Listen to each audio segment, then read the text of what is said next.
All right, Slapnuts. What's going on? Are you the chosen one for this podcast? Slapnuts. I guess so. There we go. Ricky, there's way too ready much to Jeff get Jarrett into in my it. life. There was a lot of Jeff Jarrett this weekend because you made me watch WCW. I did not make you watch anything. I do not apologize. I warned you.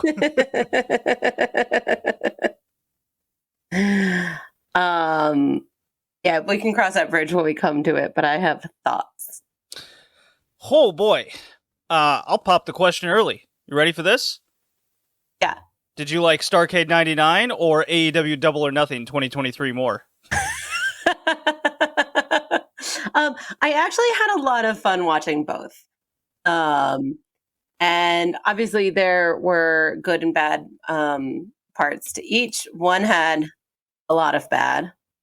One just had not as good. But I had fun watching both. And that's your first time watching WCW like ever, right? Mm-hmm. Oh, yeah, God. I think so. Now aside now from, I apologize. No, aside from like maybe single matches here and there that somebody said go out of your way to watch, or that was my first full Vince Russo production beginning to end. Could you tell? Besides Rocky Mountain Pro, which I've seen a couple taped episodes of. Yeah. So I can't wait to dive in. Okay. Well, we got New Japan, Best of the Super Juniors, Resurgence, AEW Double or Nothing. I have Stardom and a number of Joshi. And then back into the retro, AJW, still in 1994, one of their best years. And then finishing up with WCW Starrcade 1999. And that will make 2 full years I have covered WCW on this podcast. That's impressive. Yeah. Only the downfall years, too. Post Starrcade 97. Usually people go, we're going to watch all the Nitro. We're going to start at the very beginning. And then seemingly they always stop, if they even make it that far to begin with. But they always stop at Starrcade 97. Because they're like, okay, that's it. WCW's dead from there. Never watch again. Or they'll say, we'll watch WCW 2000. And everyone inevitably always quits because it sucks. Like a lot. So you skip. So what do people skip? 97 to the end? No, they do like the start where Lex Luger shows up at the Mall of America, the first Nitro, and then they stop at Starrcade 97. Gotcha. What I have done, and you can listen on the Patreon, is I actually watched every Starrcade and reviewed them up to 1998 because I had already done 98 at this point in time. Like all of 1998, and now I will have 99, and I will only have a year and a half left. Okay. Of WCW.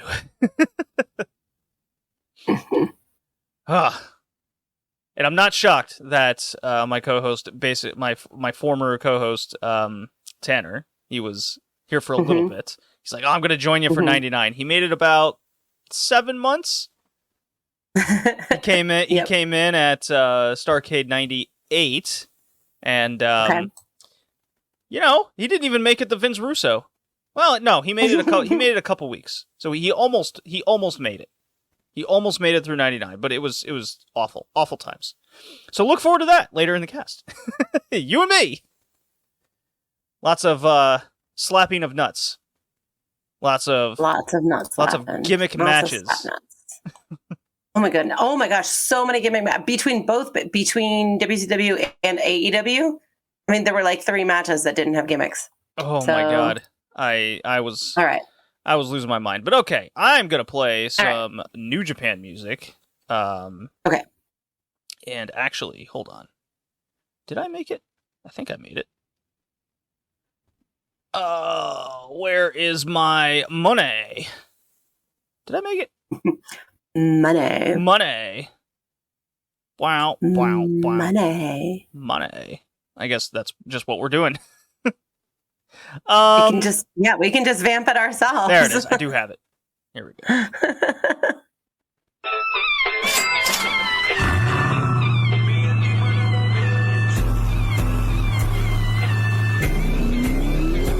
Money.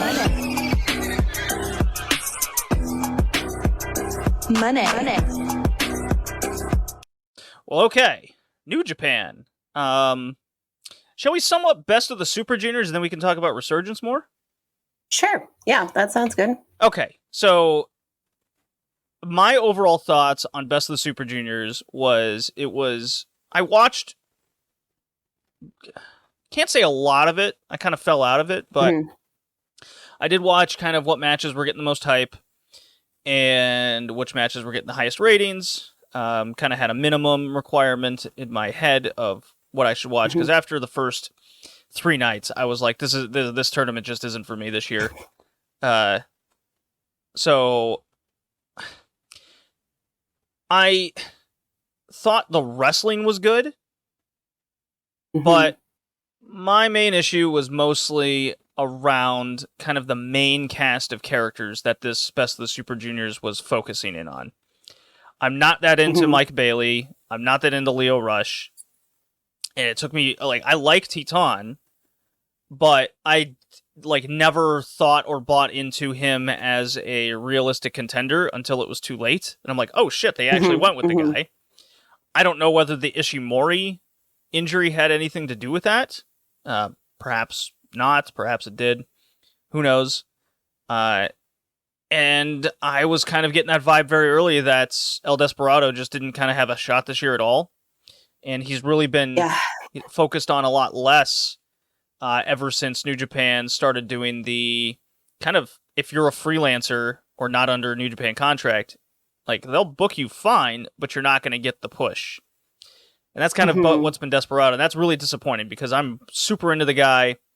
I think it should have been his tournament to win this year. But again, very quickly kind of realized, based on the match structures and how he was being booked and just in main event type stuff, because if you remember last year, he was in every single main event. He was a major player. It was him, ELP, Robbie Eagles, Hiromu, Ishimori, those guys. And this year it was Mike Bailey, Leo Rush, Teton, still Hiromu, to be fair, and Master Wato. What happened to Alex Zane? Is he injured? I think he low-key retired or something, didn't he? Did he? I have no idea. That's why I'm asking. I'm not entirely sure. Huh. I mean, he was so over last year's tournament. Yeah. So was who else was with him last year? It was... Oh yeah, there was another Western guy. It was Ace Austin, whom is still putzing about in Impact Wrestling, doing Impact, yeah. But, man, I got this Colombian rum going on here. A couple ice cubes. Oh. Wonderful. I love this stuff. Yum. So, admittedly, the people involved just aren't over to me. As in, I'm not a huge fan of them. Ever since Leo Rush's 4th retirement, I just cannot believe in the guy. Yeah. I just think as the next time I kind of get invested, he's just gonna quit again. And that's... I feel you there. Yeah. So, Mike Bailey, I think I don't know, between him and Wato and these guys, they just come across as dorks to me. Not the main event kind of dudes. When I watch Hiromu, that dude's a star, he's awesome, he's charismatic, and I just don't get that same vibe from the people that were heavily involved in this tournament. That being said, I only had one match that I gave full 3 this entire tournament. Okay. And I think a lot of that has to do with investment on my half. And I just don't think the tournament really peaked all that high. Even the Teton matches that I really enjoyed, I still would only go 2 out of 3 recommendation on them. Yeah. But the Francisco so which Akira... one did you go full? It was Francisco Akira Hiromu. Okay. I thought that was far and away the best match, like without question. Like I slapped a full 3 on that, like before it was even done, which is always a good sign. And Yeah. I thought it peaked really well. It was a lot of high action. I really recommend that match. And then as for the semifinals, I was a bit surprised that they did go with Titan. That's really cool that a Mexican wrestler got that far. I kind of wish they would have just went with him because he's in LIJ. He's got the whole rub deal going on there. But to go with Master Wato, I don't know, man. And he's challenging Hiromu at Dominion. Maybe this is a case where the domestic New Japan fans really vibe with the guy. He fits into the culture way more than, say, me and my Americanness. That's how I feel there. Yeah. So I didn't see that match. I did watch Lio Rush versus Mike Bailey. I feel the same way you do about Leo, but I am a big Mike Bailey fan. So I was happy to see him be successful in this tournament. As successful as he's going to be without a contract, like you said. I thought that match was really fun. The first part of that match to me felt like an action movie, not even like a wrestling match. Like it was. Oh yeah, I know what you mean there. A lot of fast movements, feels like, choreographed kind of deal. Yeah, strikes, choreographed, but not like over choreographed. I have to sneeze. Hang on. Well, the Lio Rush Bailey match did get probably the second or third most hype among at least the circles I was kind of perusing there and listening to. So, like, objectively, it was a good match. I'm just not that into it. I just keep going back to, I'm just not into a lot of these guys. I don't think they're over, and for continuing to watch New Japan for the year, I just don't believe in them either. I mean, yeah, and that's a fine takeaway. I think that's totally fair and valid.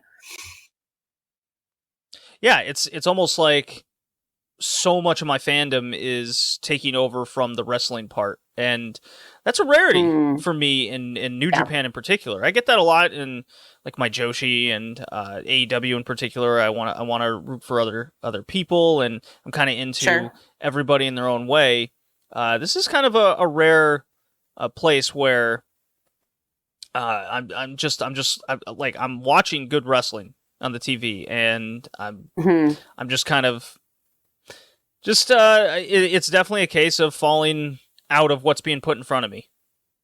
And I think I'm okay with it, because I know come Dominion I'm still hyped up for Yota Tsuji, Naito, and a lot like Okada telling Young Lions to fuck off, and you know I'm into a lot of those things. But when it comes to the junior division, in 2023, it's besides Hiromu, not into the guys that are being pushed, and I'm really perplexed that they're still going certain routes, like Show continuing the House of Torture nonsense. Can't believe that's still going on for as long as it has now. I thought they'd kind of finish up some sort of story during the tournament, but I guess not. And then the Taguchi no ass storyline, finishing with the ass move, and I'm like, kind of rolled my eyes and went, okay. And Kushida getting like 2 wins was very weird to me. I didn't know. I don't know what to make of that. Whose shoes did he poop in? I don't know. And he wasn't that exciting either. I just stopped watching Kushida matches. I'm like, this dude's losing. His matches aren't that great. Maybe he's not. Maybe he's in his final like year signed with New Japan. He's gonna go somewhere else. I don't know. Maybe. Yeah, I don't know what that story is. Yeah, I don't know. Did you watch the semifinals and the finals at all? Yeah, so I watched. So on the night of the semifinals, I watched Okada, Ishii, and Tanahashi beat up on the Young Lions. Hell yeah. I thought that was super fun. Like, I made sure to check that out. But the Oleg guy and the Oscar guy, because I hadn't been watching the whole tournament, I wasn't familiar with them at all. I thought that was really fun. I think the big Russian and the big German. Yeah, it's I'm glad they're getting their shine in New Japan. I don't know what is in store for them career-wise, but I thought that match was really fun. Then I did watch the semifinal tournament matches. Wato versus Mike Bailey and Teton versus who did he face in the semis? Desperado. Yeah. Yeah, and even then, like, that match didn't peak super high for me either. Desperado, Teton. No, me either. I thought the Master Wato Mike Bailey match was a little bit better.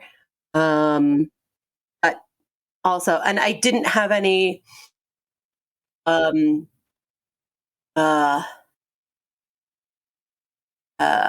disillusions. I wasn't I didn't think Mike Bailey was going to the finals, or at least definitely not winning the tournament. So I still think Master Wato is such an interesting choice. So yeah, I don't know. But I thought the semifinal matches were solid.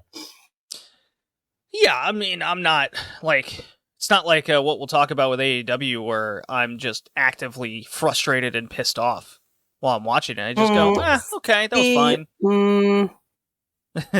Okay, we'll get there. We'll get there. Well, there's my hint to how I feel, but yeah, I guess we'll see. Okay, we'll finish off the best of the Super Juniors with this question: do you think Master Wato beats Hiromu at Dominion?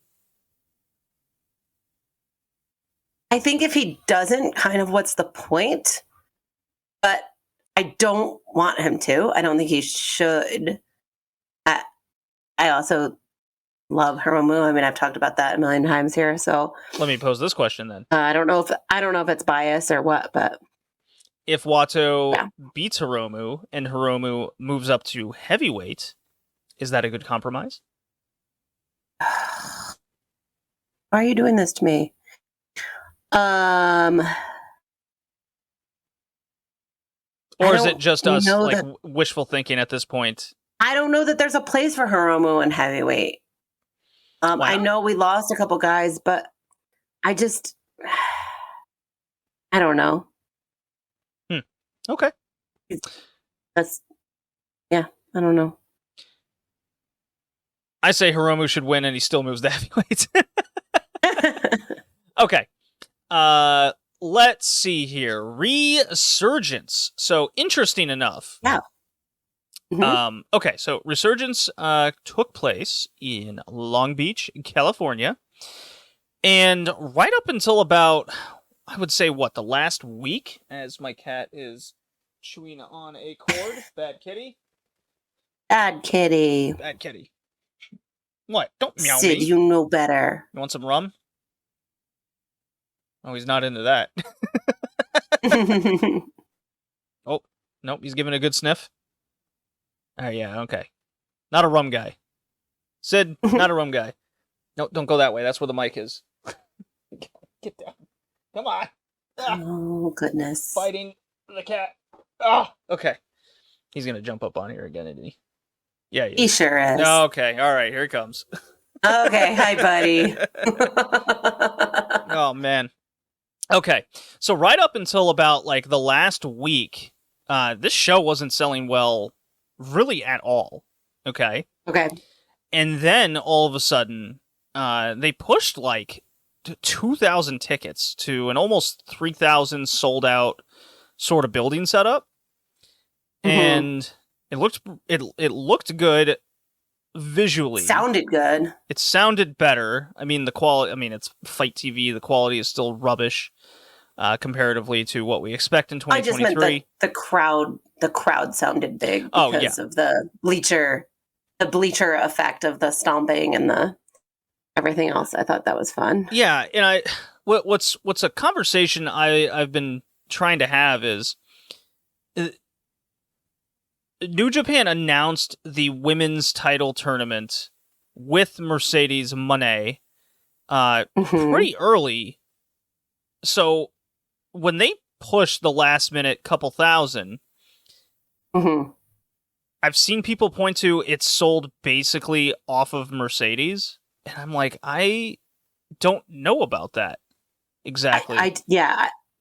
They announced her, like, the minute they announced the tournament, they said she would be in it. So if she was the one that doesn't make sense. They had already... Yeah, I think it was just a case of nothing was super hot or a draw at first. And then when they got closer to the show, a lot of people decided to buy last minute and fill it up. Which does happen with, like, sports. Oh, it's on a Saturday night, we're going kind of situation. We're figuring out our time. We're getting close. Yeah, so I don't really totally agree with Mercedes was the sole reason this thing pushed. I don't know. I guess I'd have to see, like, pay-per-view buys as well to kind of back that up. Right. But regardless, I mean, she still was the main attraction of the show. The tournament was the main attraction. So there is still something to that you can point to. Yeah. This show was phenomenal, top to bottom. Like, every match was great and fun and entertaining. Except one. The Kenta Hikuleo match, I thought was no good. Oh, yeah, that had hiccups. Although the high spot off the bleachers was fun. And then the Juice Robinson Fred Rosser match with the Tony Storm run-in, I was like, I don't know about that. Like, Tony Storm's in this Outcasts, and yet Juice Robinson, like, they did the couple thing. I don't know. I'm so sick of just these couples in wrestling right now. That was very sports entertainment-y. But I still thought it was really fun. I think my biggest takeaway from the whole show is Stephanie Becker, I think is her name. From AAA. She is from CMLL. Right? She is a Chilean wrestler. Okay. Yeah. Yep. Didn't know her at all before this, and that her preliminary match with Mercedes absolutely did for me what it was supposed to do. I am 100% sold on this girl. I want to see more of her work. I hope she gets more work in the States. Obviously, she has some sort of visa and she can work here. So, I feel like some of the, bigger indie promotions could scoop her up and put her in some good matches. But that, like I said, that match did exactly what it was supposed to do for me. I want to see more of her. Yeah, I'm a big fan of Stephanie Becker. I've seen her for a number of years now. She's only getting better time and time again. She knows how to work of varying degrees of style. She's even wrestled in Japan in like Ice Ribbon, for example. So she's well-rounded, well-seasoned, and I was super curious to what this Mercedes match was going to be, and it did not disappoint. I've seen people throw 4 stars plus at this thing. I think that's a little high because they did go 12 minutes. It was more along the line of a basic lucha-esque kind of thing, and I thought the finish was... it didn't really land with me, but I still thought it was a strong match regardless. And to me, it was one of the best of the night. Yep, agreed. Yeah. What did you think of Willow Nightingale against Momo Kogo? That was the other semifinal match.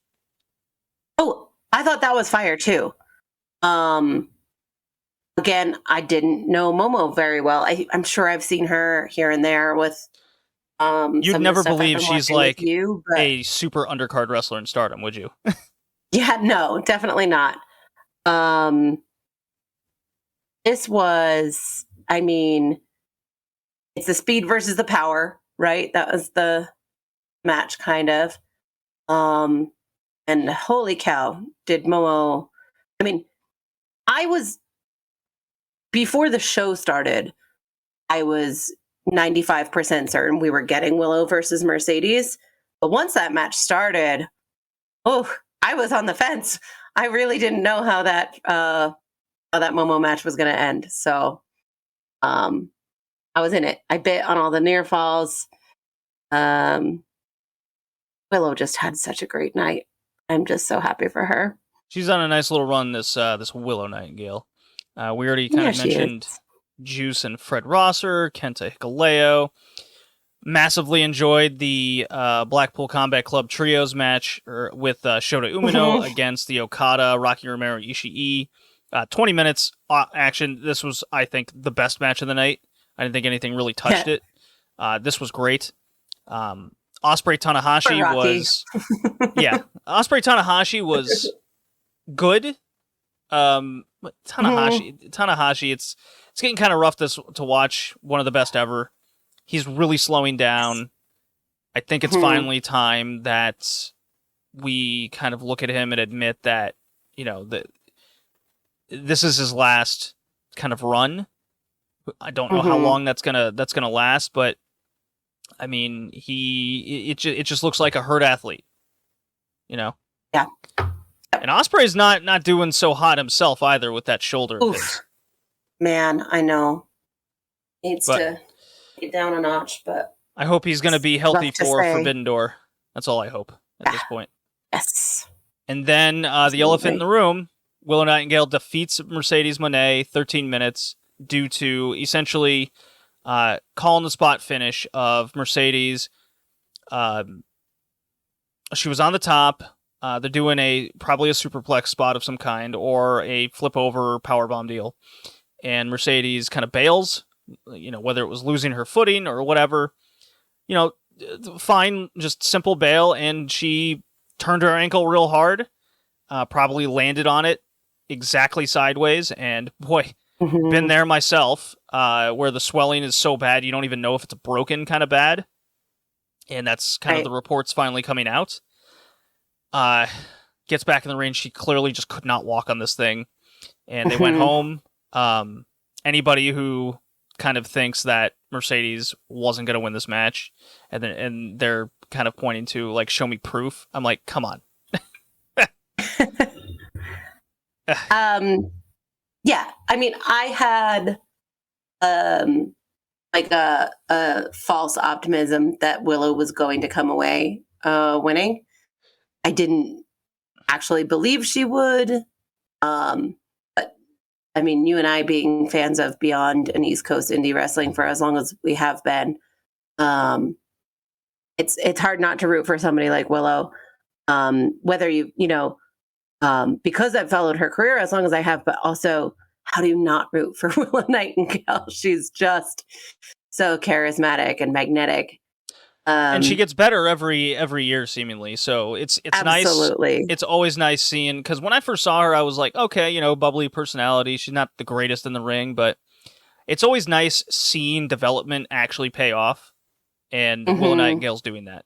So the longer I continue to watch her, the more I'm into her and what she brings.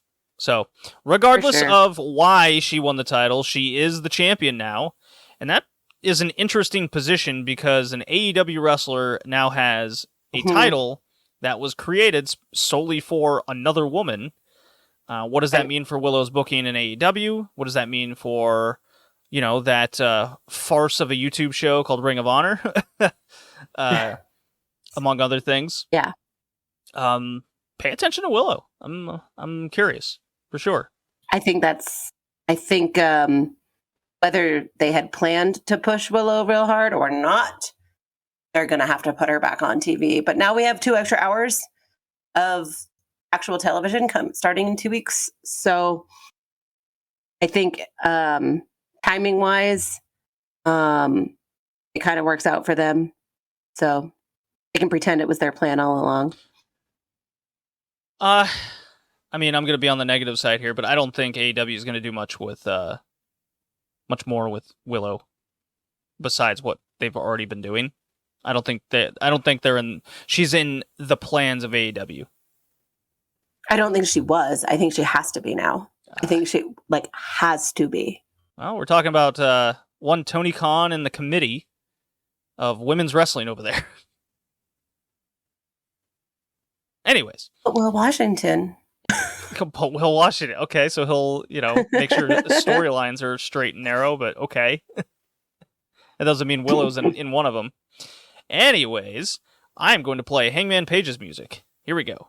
Yay!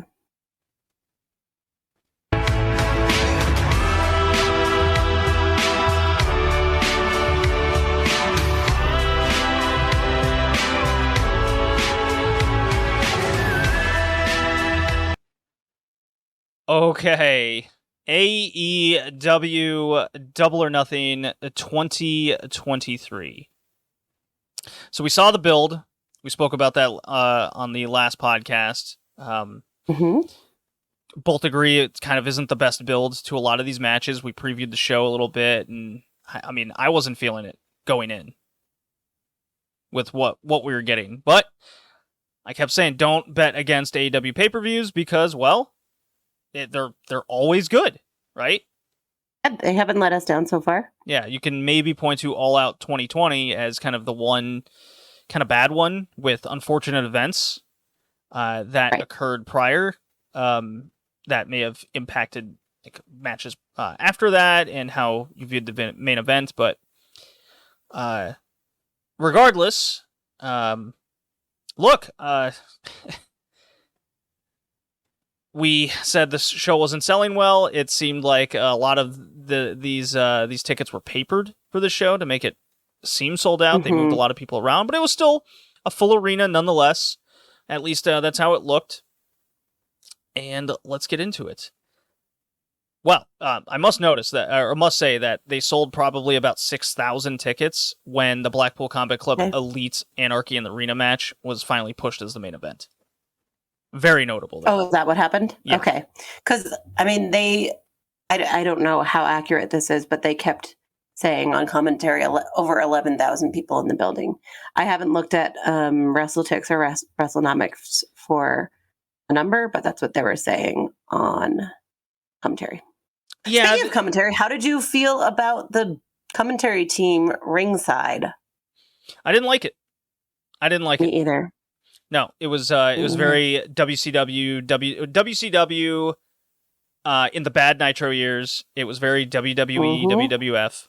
It's TNA, very standard of just a lot of things on the show was very just WWF 1989 WCW Jim Crockett stuff. Yeah. All these weird changes. Yeah.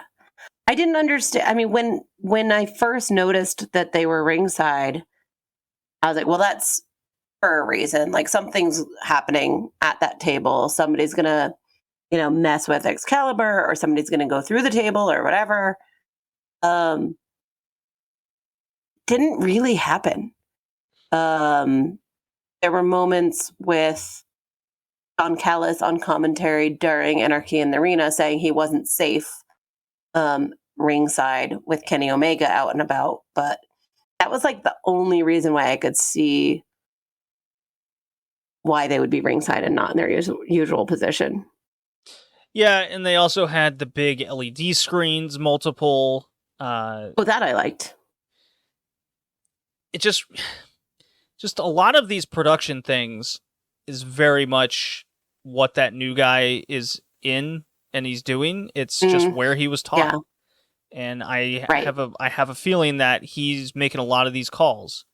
And that's and people are giving him the okay to do it. I mean, a lot more camera cuts, a lot of these just nauseating things.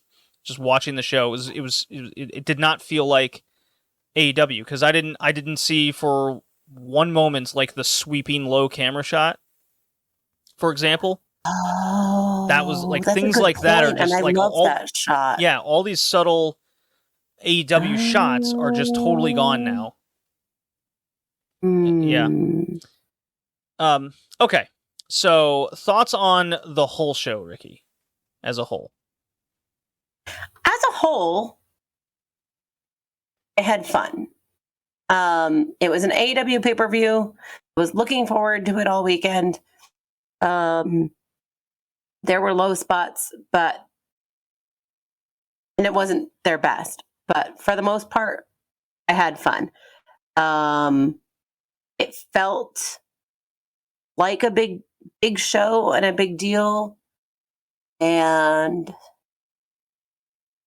yeah, I mean, I understand the criticisms that I'm hearing out and about, but I had fun. Okay, so here I go. Well, actually, I'll ask you questions. Wait. I'll ask you questions. Okay, and before you dive in, me saying I had fun is not me saying it was a great show. But the feeling that I had when I was done watching it was that was fun. Oh, well, yeah. I mean, I'm in Discord watching it with friends. Yeah. I mean, watching with friends. I got beer. I got all these things to make a night of it. I mean, that's just what AEW pay-per-views are. I mean, they're a fun time with friends. Yeah. I do agree with that. That's fine. Okay, so some major criticisms or questions I'm going to throw at you is, do you agree that the crowd was a big problem on this show? And because of that, they should stop having Double or Nothing in Vegas? Okay. You know how I feel about crowds impacting my enjoyment of a show. Mm-hmm. That's why I'm asking. I didn't notice. So I was not watching with any sort of online presence. I didn't get to start the pay-per-view on time. I had to start it late. So I avoided all sorts of social media and discourse and everything like that. So all of my takeaways are my own takeaways, not influenced from any outside thing. So I didn't even know that people had a problem with the crowd until I checked Twitter next day. That was a big talking point for a lot of people. So for me, surprisingly, it did not make a difference. I still think Vegas, like I understand the draw of Vegas. It's a vacation destination. It's a good place to have a fly-in show. Well, it was a good place to have a fly-in show. But I feel like that's changed since the pandemic, and maybe they do need to think about it, especially because they didn't sell as many tickets as they wanted to. Not even about the crowd, just ticket sales.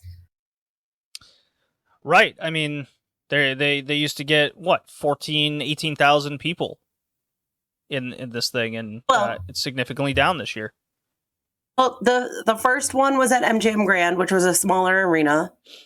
Right. It was only about a 10,000 seat arena. Then we had 2 in Jacksonville. Yep. But I do think the 2022 Vegas show at T-Mobile sold a lot better than this one. Yeah, it did. But again, that could be like that was the first one after the pandemic, so people were just excited to get back to it. And then this card on paper wasn't, until they announced Anarchy in the Arena, there wasn't a whole lot exciting about this card. So I don't know that the city is that important. I think they have to do a better job of selling the show.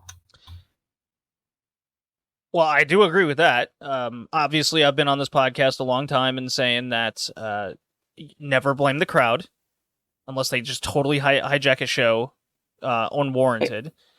But if the crowd's not into it, the crowd's not into it. You're not, either the match isn't good enough or people just don't care. And that is a fault on the build or the wrestlers doing their thing in the ring, or lack thereof. So that's always a rule I have. if the crowd's dead, why are they dead? Because when the crowd was dead, well, I was dead. I was matching their vibe too. It's like, yeah, I understand why they're quiet. I'm quiet too. I'm not hyped in these certain moments. Did I get hyped at the same times they did? Yeah, sure. It's few and far between on this show. And as for Double or Nothing moving out of Vegas, I do think that would still be a good idea, regardless, because it's a casino theme. There's other casino-themed cities in the United States they can run. You got Atlantic City, you got New Orleans, Miami. I think those would be pretty cool places for Double or Nothing. You could stick with the casino theme, and they just get different vibes for the show because of that. And you're not burning the town either. That's also important. Yeah, I mean, is once a year burning the town? I don't. Uh-huh.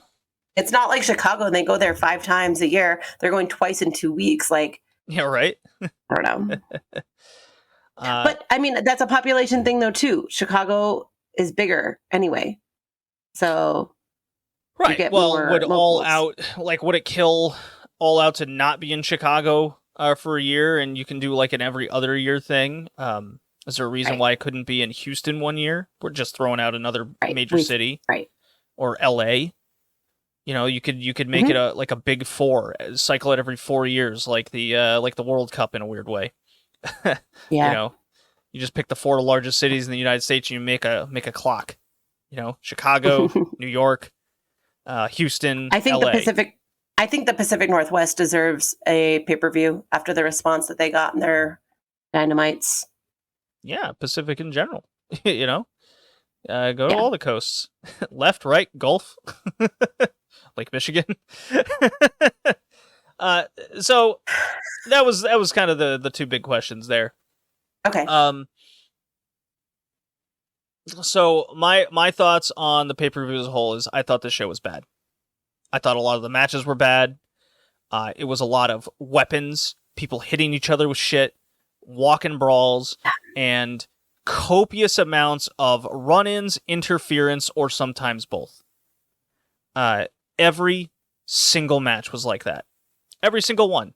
Even the 4-way with the pillars had weapons, copious amounts of weird weaponry usage, and honestly, by the time we even got to the last 2 matches, I was checked out. I was totally done, and I was like, finally, at least with the four pillars deal, at least it was guys doing their thing. That was an AEW match, and I was like, thank Christ. The problem with it was the build, so I was like, fuck, I hated this build. I hated I ended up hating everything going into it, and I was just hoping for something quite like this, and I got it. So I went 2 out of 3 on that one, and that was my highest rated match on the show. And oh man, when Anarchy in the Arena started, and we have pseudo metalhead, what band was that? Violent. Hang on, I wrote it down. Silent but Deadly. I don't know. Hang on, I wrote it down. Let me go to my notes.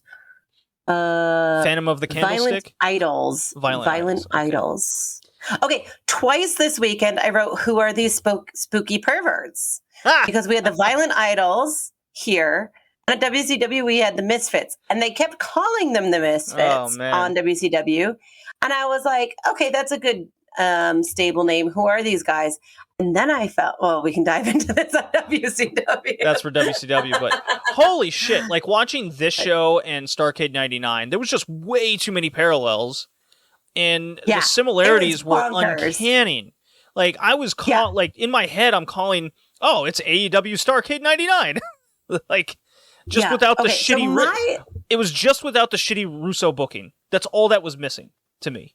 My biggest problem, talking about all of the stipulations and weapons and everything, my biggest problem was that almost every single match on this card at a point where a wrestler goes for the ropes and the referee says, doesn't matter, rope breaks don't count. In 3 or 4 matches. That should be a thing once. It should have been a thing either in, only in the House of Black match, because that's one of their normal rules, right? Or if it had been a Ring of Honor tour match and they had run out of rope breaks or something. But like the fact that because it was a 4-way, rope breaks didn't count. And then the other match was a, no holds barred or whatever. And then rope breaks don't count. And then, oh my gosh, that was the thing that really set me over, was all of the rope breaks don't count. Rope breaks don't count. Oh, I mean, that's like in WWE where you have the commentators going, he's got till 5. Oh, anything goes, Cole. Like all that kind of shit. Yeah. Yeah, I mean, because of that, at one point, Jungle Boy in that Pillars match in the 4-way has the title, and the crowd's like, fucking use it, you dumb piece of shit. And then he throws it away like it's 1986 babyface, and the crowd goes, fuck off, you're stupid. So I understand, like, every time the crowd reacts, and I was listening to, like, Meltzer and some of these other guys, and they're like, well, that's what babyfaces are supposed to do. And I go, it's fucking 2023. Get your 1989 mindset out of here, because that's not what wrestling fans are anymore.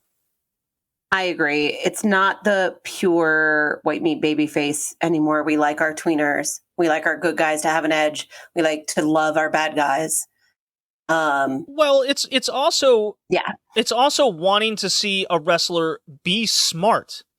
Like, that's what it is. Like, be a smart athlete. Our babyface is stupid. Yeah. Right.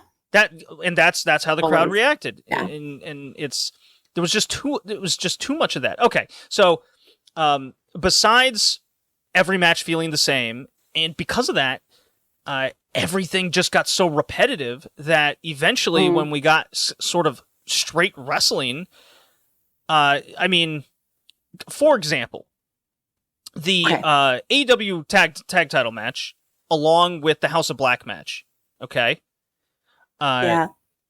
Both were formatted the exact same way, like it's 1989 Jim Crockett tag team wrestling with, I'm watching, pick whatever team, the Midnight Express or whomever, and it's get the heat, forever, bored, boring, lead up to a hot tag of whomever, and in the House of Black match's case, it was building up towards Billy fucking Gunn, which he had a nice little hot tag in, and then he just gets his head kicked in, and it's over.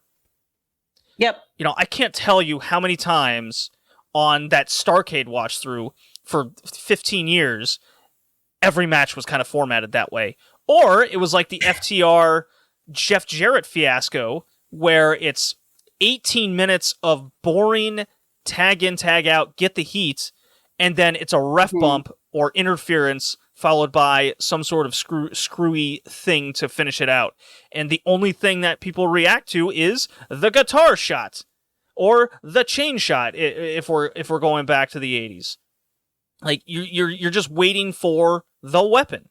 And that's the only thing that gets over. It's not the people involved, it's the act of finally doing something to garner a reaction.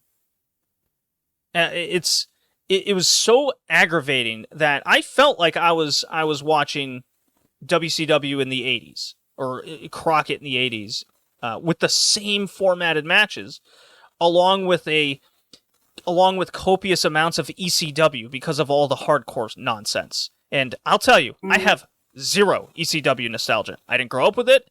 It's just a lot of hardcore wrestling to me. I don't get it. It's 2023. That company died 23 years ago. Like, yeah. I mean, and I'm with you on that too. I'm a relatively new wrestling fan. I don't have nostalgia for any of the older stipulations, any of the older wrestlers, anything like that. But again, maybe it is because I'm a newer fan. I didn't have a lot of the same criticisms as other folks because it was, I had never, until I did watch Starrcade 1999 the day before this. So But aside from that, I mean, that was my most exposure to that style of show. Did you watch the pre-show match? Did I watch the pre-show? Yes, I did. What'd you think? Okay. I just want Jeff Hardy to not. I just want him to not. I think that's the end of that sentence. I want him to be happy and healthy and safe. I love seeing him in the ring. I just said I'm a newer fan, but the Hardys showed up at the first WrestleMania that I think their return to WWE, and I think I had already known and seen clips of them at the show the night before. So when they showed up in WWE, that was a huge moment. So I do have a soft spot for the Hardys. That's the oldest act that I have any sense of nostalgia for. And they've both been active, since then, personal issues aside.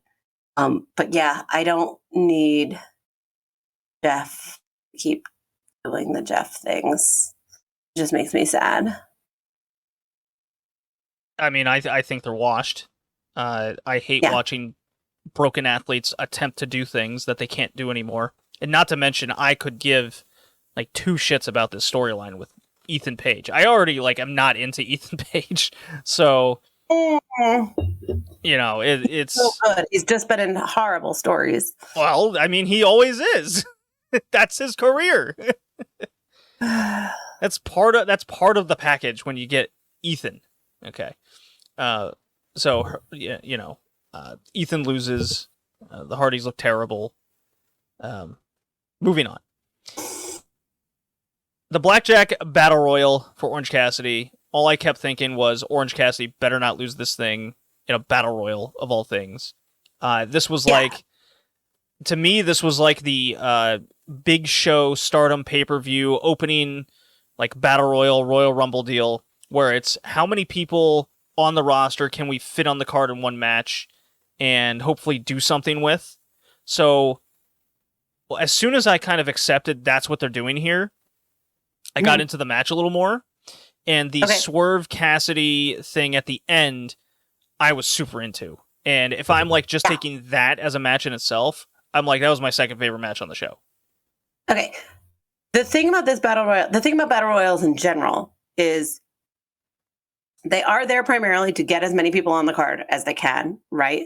But they should also kind of start feuds, end feuds, forward feuds. And this did all of those things. I agree. This did all of those things. What my issue is when I'm looking at the rest of the card, okay, where we got FTR, Jarrett Lethal on pay-per-view, the Acclaimed with Billy Gunn in the ring. Sure. These kinds of... I'll even throw Christian Cage out there because I'm in a bad mood. Even though I do like his heel shtick. When I'm seeing a lot of those guys in the ring over, say, the baffling booking of Jay White and Ricky Starks. Jay White. Okay. Yep. Okay. And they aren't on the card. They're kind of shoved in this battle royal. The Lucha Bros. Yes. You get the idea. I agree with that wholeheartedly. I wrote down Keith and Swerve, great storytelling. I wish it had a bigger place on the card. Not that I want more matches, but I wrote a few deemed not important enough to be on the pay-per-view or the last one. But right, exactly. They're great in the ring together. Yeah. Also, I want to see more of that. I want it to get there. I'm super hyped. I didn't know that I wanted to see the Lucha Brothers versus Jay White and Juice Robinson. I want to see that now. I mean, will we get it? It certainly doesn't feel like it. We have 2 more hours of TV now. We're going to get it. I am remaining cautiously optimistic. I mean, Cautiously so optimistic. I can't even be cautious because in 2023, and with AEW's history of the second or third shows, I essentially need to be proven that they're capable of doing that. Otherwise, it's just 2 more hours of dark and elevation. Agreed. Like, Agreed. Am I sure, like, for the first month or so that they might deliver and bring it? Sure, that's possible. They've done it with all of those shows. And then it just slowly fades away into what we now see as what Ring of Honor has become. I need to be convinced. It's going to be live, though. It's going to be live. So that helps me get excited for it. Rampage is live most times. Rampage is never live. Sometimes it is. Very rarely. Very rarely. But even if it's taped, that's not a big deal. Speaking of which, I'm going to Dynamite. I just realized before we record the next podcast. All right. But we can touch on that in the end because I'll tell you about everything that I have coming up in the next week. I think the biggest thing, going back to like overall feelings about this show. Sorry, I'm just realizing that as we discuss it some more.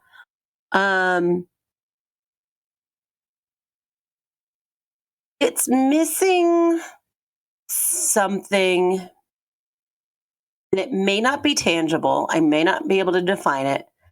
It's missing something that the first run of AEW pre-pandemic had. I don't know if it's like grit or match quality or if it's about the booking. I'll tell you what it is. I can't put my finger on it. What is it? I'll tell you what it is. It doesn't feel like AEW. That's what I'm saying. The bell-to-bell in-ring matches were not there. Everything was hidden by gimmickry. Now that's a word. Okay. Everything was masked by something. Instead of like you have a roster of some of the greatest wrestlers ever, right? And they should be able to go out there and do what they do best. And when you're handcuffing guys with these wacky stories, one after another, Sabu, special enforcer, Mark Briscoe, special referee, ladder match, unsanctioned, no DQ, all of these things take away from what the wrestlers are capable of, unless you have something that people are so good at, like Anarchy in the Arena. The Bucks have proven, the Bucks, Omega, that crew have proven time and time again, those are their strong suit matches. Like they are innovative, they are creative to do that. While guys like FTR and Jeff Jarrett, well, what are they going to do? They're going to go out there for 20 minutes in lead up to like ref bumps and a guitar shot. That's what they do. And that's not indicative of AEW. That's indicative of WWE. That's indicative of TNA. Okay. That's indicative of WCW. ECW. Okay. Let me pause and ask you something though. AEW was built on, it was basically a super indie when it started. With a budget, right? It was well, hold on. Original NXT with a budget. Hold on. Correct me if I'm wrong, but what I'm gathering here when you say super indie is the bell-to-bell aspect of in-ring, flips, lucha, like all that kind of stuff. Not that it's in fact an indie with a budget, it's the fact that it was discernibly different and it's what everybody was into because of whether it's falling off from TNA, falling off from what WWE was pushing out. Sure. The rise of New Japan has a lot to do with that, with the in-ring being a focus. The storytelling was about the in-ring and telling the stories to get to the next in-ring accomplishment and what drama in and out of the ring aside, or no, that's included. And now I'm gathering that's not what they're doing anymore. That's not what this company is. Here's the question. Goal for AEW had to have been to keep getting bigger and bigger and grow their audience. Yep. The question is, how does AEW maintain the standard of quality that you and I as originals and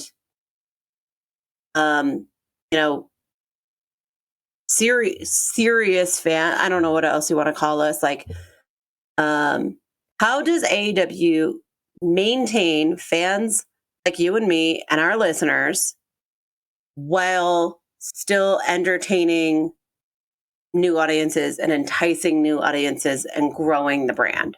Okay. I'm not saying you can answer this right now. I'm just no. This that is a question, very fair question, because I ask that all the time when it comes to like talking about Joshi wrestling. How do they get even the next 50 fans? What's gonna keep the people that you got happy? And what are you going to do, at least booking wise or in ring wise, to get the next set? That is a very fair question. Right.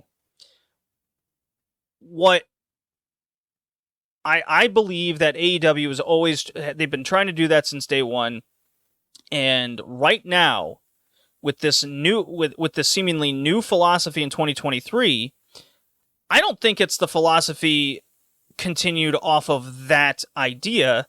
It's just a straight up booking change in general, because whether there's a committee talking to Tony Khan, and he's been on record saying that there's more voices in the room.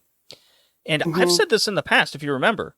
Who are they getting? They're getting a lot of people from WWE, and that's been the only company around for basically 20 years on television. Sure. So they all have those ideas.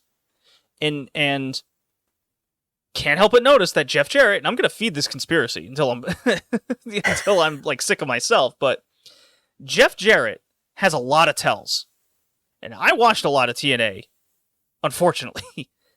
And I'm sure getting the impression and the heavy vibe that this guy has a large voice in the room. Okay? I just can't help when I think back on TNA pay-per-views, TNA formats, gimmicks. I mean, we just watched WCW 99 Starrcade. Got a lot of the similar vibes there. I just think it's different people in the room now that's talking with the man that gives the final nod at the end of this all, Tony Khan, and he's listening to a lot of this, and he's okaying it.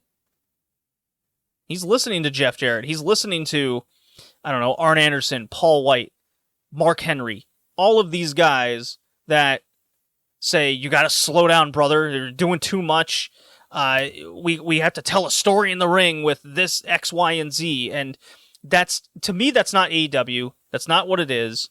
That's not why a lot of us wanted AEW to exist in the first place. To just be, I mean, this is what a lot of people like coped to and said with a lot of just bad faith was TNA Light or WWE Light. And this is the first time I'm honestly just going, it certainly felt like that on this pay-per-view tonight. Sure. Yep. Adam Cole, Chris Jericho, unsanctioned match. Sabu came out with like a suit for some reason and what looked to be a press pass. This went 19 minutes. I don't know. Sabu jumped off a rope, almost died going through a table, and then he fucked off, along with Roderick Strong and the rest of JAS. Very peculiar. And then Adam Cole and Chris Jericho had a shit match. I thought this was awful. Yeah, it wasn't great. Currently has a 3.75 on Cage Match, so I am not alone on this one. It wasn't great until we got through the rest of the show. My thoughts were like, okay, this was the right place for it on the card. Any further up, it would have been totally anticlimactic. This is very early in the match. Like, that was my thought. I was like, okay. I was thinking the same thing. Followed up followed up an exciting battle royal. And I thought it was the right place on the card. And then my enjoyment of it went down. Obviously the major criticism here is that an unsanctioned match ended in a referee stoppage. That doesn't make any sense really, but I get it, but boy did it come off as flat after a boring walk and brawl. Yeah. There's not a lot to say about this. It was really hard. It should have been a lot more intense. I mean, the Jericho Roderick Strong match was so, intense and went all over the place. I'm glad they kept this one in ring because of everything that was going to happen later. But Cole had a lot to do with this, I think, too. It's not fair to criticize Jericho only. It just didn't have whatever extra level that it should have had. It didn't have that physicality that the Roderick Strong match had. Yeah, exactly. I don't know if they were playing it safe to keep Adam Cole healthy or, if that was it. But then don't do the match. If you're concerned about someone's safety or their health or how they're going to perform in ring, then just don't book it. I don't know why this had to be unsanctioned in the first place. Because it should have been so way more intense. Beforehand they had the rankings, right? And then when first of all, they don't call it lights out anymore. Right. But this whole idea of unsanctioned lights out was because they had rankings, they utilized that as a way for whatever booking decision they want. They could just say, oh, it doesn't count towards the record books, and then you can split off a guy into a direction. It's kind of a get out of jail free card. So here I'm thinking, unsanctioned match, you can have Jericho actually win something for a change, and Cole can say it doesn't count, and then he can go on some wins or whatever it might be. But instead, it was just a way to have essentially a no DQ match. That's what it was. It didn't feel like Kenny Omega, John Moxley from Full Gear, where they're just they're putting each other through absolute hell, and this just didn't have that sense of violence or anything. And this I had my qualms about the Blackjack Battle Royal, but they kind of got me in the end. Mm-hmm. While this was a sign for essentially the rest of the night for me. And I expect way better out of Jericho and Cole. Do we have to talk more about the FTR Jay Lethal Jarrett match? I kind of spoke my piece on that already. No, we do not. Okay. Wardlow Christian Cage. Christian Cage has his battle turtleneck on. And this was essentially one spot of Wardlow jumping off a ladder onto the dinosaur guy who got his thumb bitten by Arn Anderson. I don't know what the fuck that was. Really bad prosthetic is what it was. I was just perplexed and baffled. I was beflummoxed. I just didn't know what the fuck I was watching. I'm like, what are we doing? I thought besides the one spot, this was also bad. Christian Cage didn't do anything. You know what was better? There were a couple good. You know what was better? What was better? Jeff Jarrett against Chris Benoit on Starrcade 99. Their ladder match was better. I can't believe I'm saying that. Than this. That was a lot better than this. I feel sick admitting that. Yeah, that was a lot better than this. You know what was a load of horse shit? And I'm not going to handle the excuses. Tony Storm defeats Jamie Hayter in 3 minutes. New champion. This was horrid. Horrible. Yeah. Okay. So the reason is Jamie Hayter is supposedly legitimately hurt and her shoulder's fucked. Mm-hmm. Mm-hmm. So instead of doing, I don't know, Tony Storm, I don't know, works the arm in the match one-on-one Hater's selling it. It doesn't even have to be the same arm that's actually hurt. Sure. Just have the match. They chop the shit out of each other. They kick each other hard. You know, you can work around that. Instead, they play Jamie Hayter's music. Ruby and Saraya beat her up, throw in the ring. There is so much interference, like an absurd amount. Of course, Hayter doesn't have any friends coming out to help her during her match. It has to be later, and it's only Britt Baker for the second time, by the way, on the show. And then it's just this weird turnbuckle pile driver over. Like, we're watching Dynamite, but with a title change. Okay, what would you have rather them do? I know you said maybe work over the arm that wasn't injured, but should they have had the match at all? Should they have done an angle where Tony steals the title and like calls herself the champion instead? Or, you know, like, but they were in a very difficult place. And I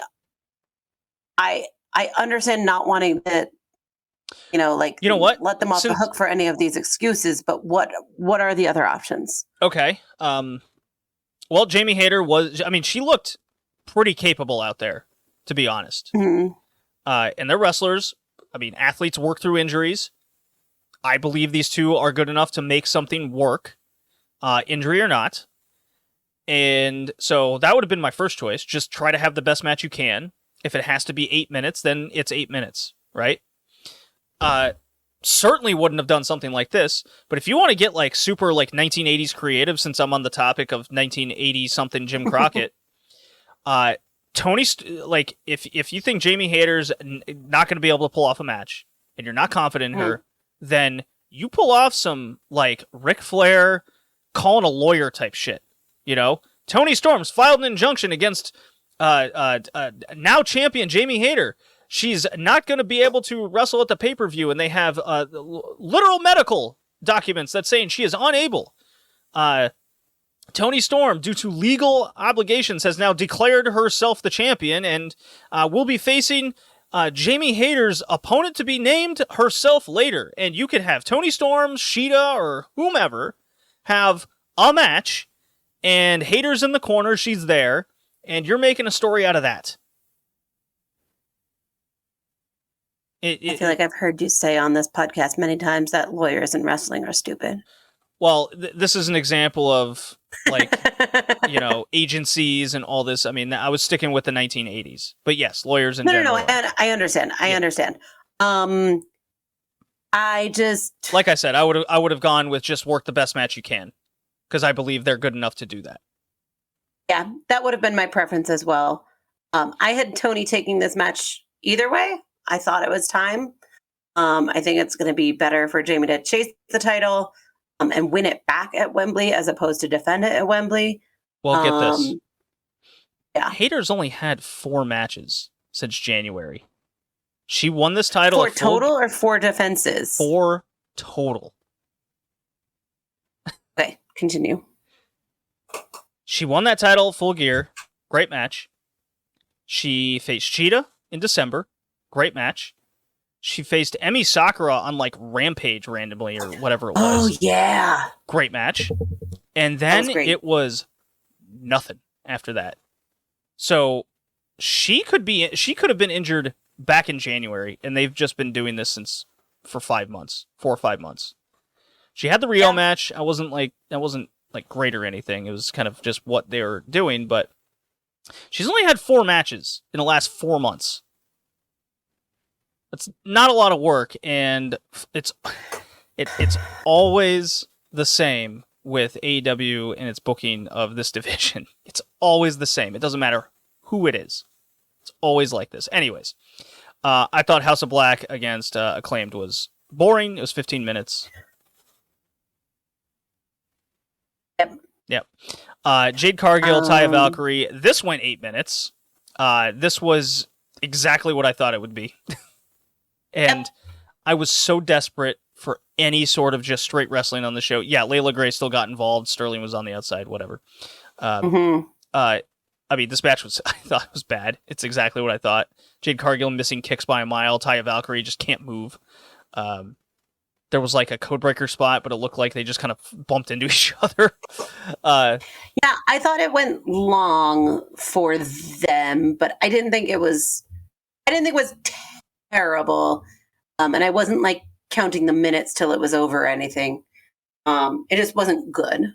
I will give it this. My thought. Yeah. When Taya Valkyrie hit that Road to Valhalla, the Jaded, it got the first like near fall on this entire show. The first one. Holy cow. Like the first one that actually elicited a reaction from the crowd. Yeah, from like an in-ring perspective. The only other one like earlier in the night was when Jeff Jarrett does like his guitar shots and then hits the stroke and he goes, yeah. Yeah.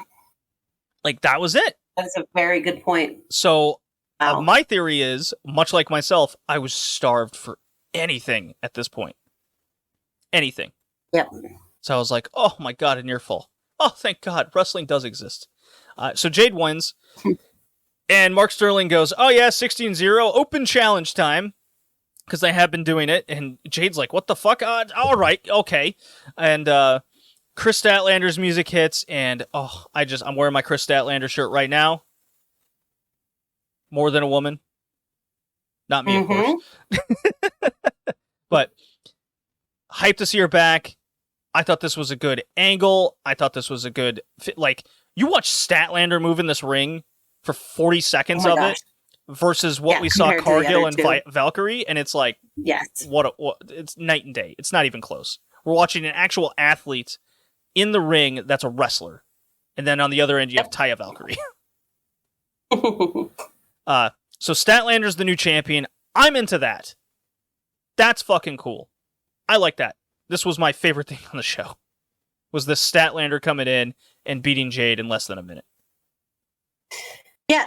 Does it undercut Jade's 60-0 at all? Does it undercut her reign? So let me put it this way.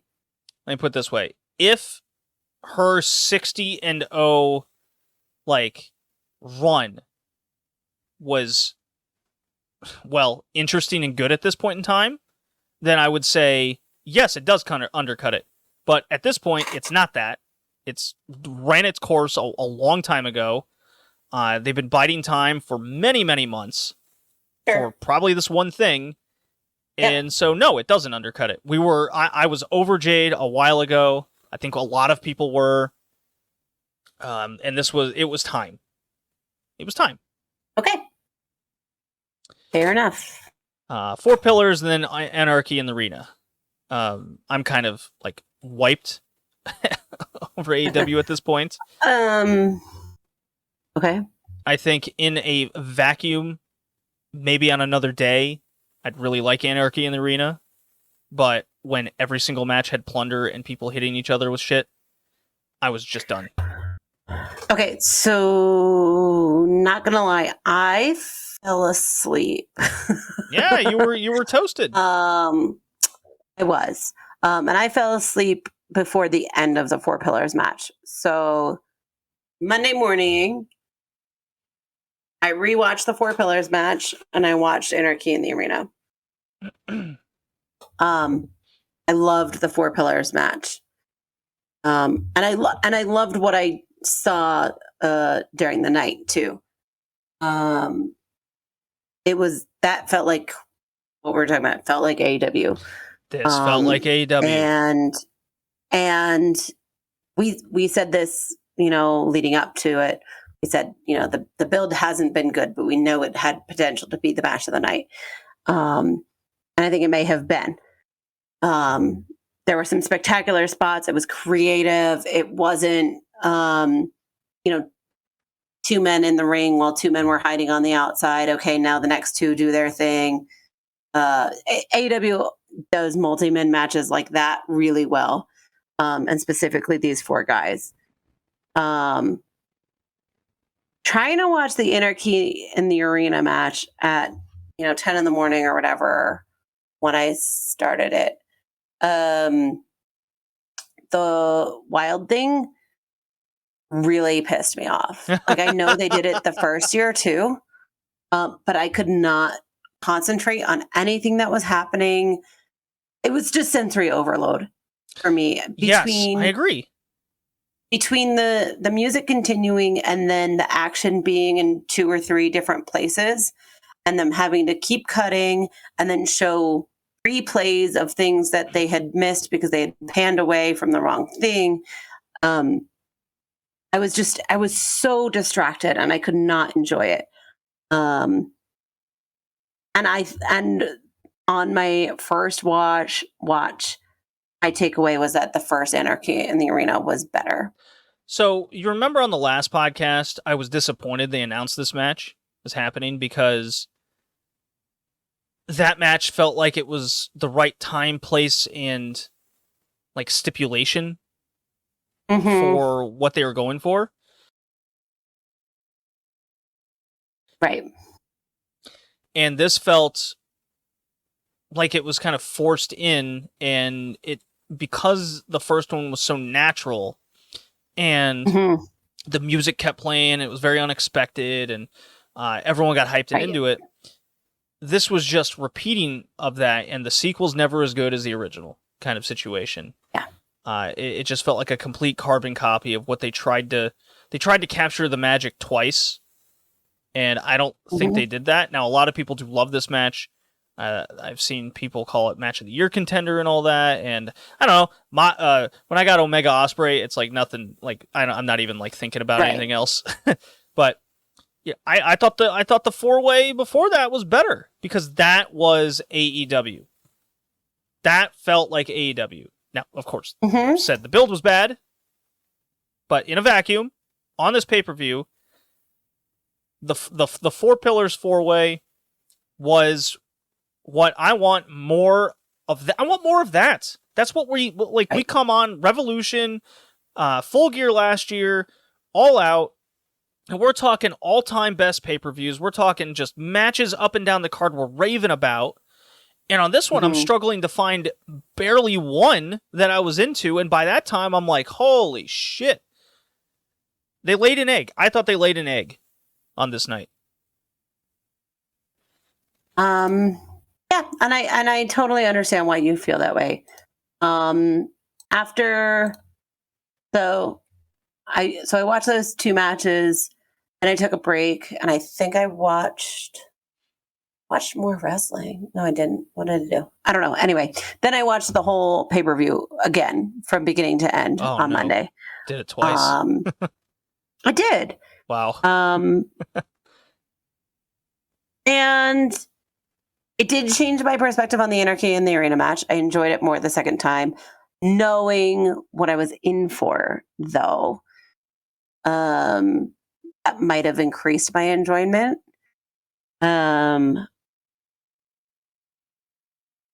I don't know.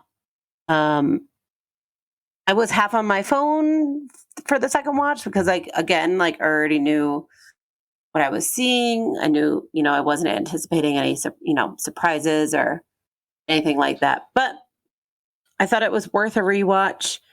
Didn't hate it. Wasn't my favorite. It was a show.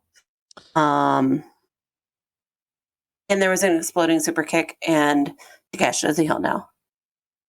Takesha's with Callis like we expected, wanted. They told that story. I rolled my eyes when Don Callis basically fell in front of Takesha during the run-in heel turn. Yes. I just went, "Oh my god, what a poetic ending to this farce of a show where you can't, like, even the run-in went off a show with a million of them. The very last one is of course botched. Like, holy shit. At least I'm excited for that. Hopefully that means Ibushi's on his way. Omega teased. He's got possibly two friends coming from other places. So much like the rest of AEW right now, when it comes to the Elite, Blackpool Combat Club, and like Orange Cassidy, those are the things gluing me together still with AEW, because they're the ones that constantly deliver. And like I said, Mm-hmm. If I watch Anarchy in the Arena by itself some other time, I know I'd like it. It'd be just like Stadium Stampede to me, Anarchy last year, despite me saying it's not as special as last year. But guess what? I watched it on this night, on this pay-per-view, with everything else, and boy, was I exhausted. Yep. I get that. I get it. That's all fair. Okay, Ricky. You and I are going to take a break, and you will join later in the podcast to talk Starrcade 99. I'm so excited.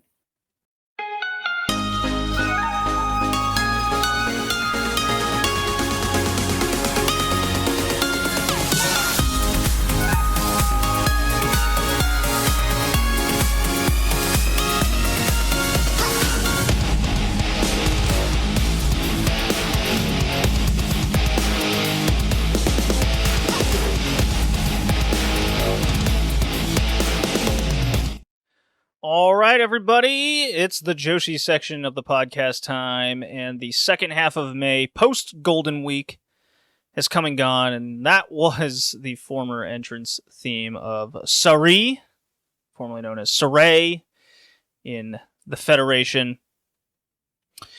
And I'll have some things to say about Sareee, some positive, some negative, but her comeback into the Joshi scene was very much anticipated from the fan base. And she ran her own show on May 16th, Sareee-ism Shinjuku Face 537. So that is, in terms of what the Joshi Indies have done at whether it's Corkin Hall or at this place, Shinjuku Face, this was a good attendance mark for the type of show. Now, people have discussed whether she should have run a larger venue for her big return. It's probably just a term of just what's available and how much in advance you can book these things. But regardless, 537 is a good number. It is less than the Hana Kimura Memorial Show, which we'll talk about shortly, and the Prominence Corkin. But it was certainly more than what Nomads was able to put out at Shinjuku Face just the previous month.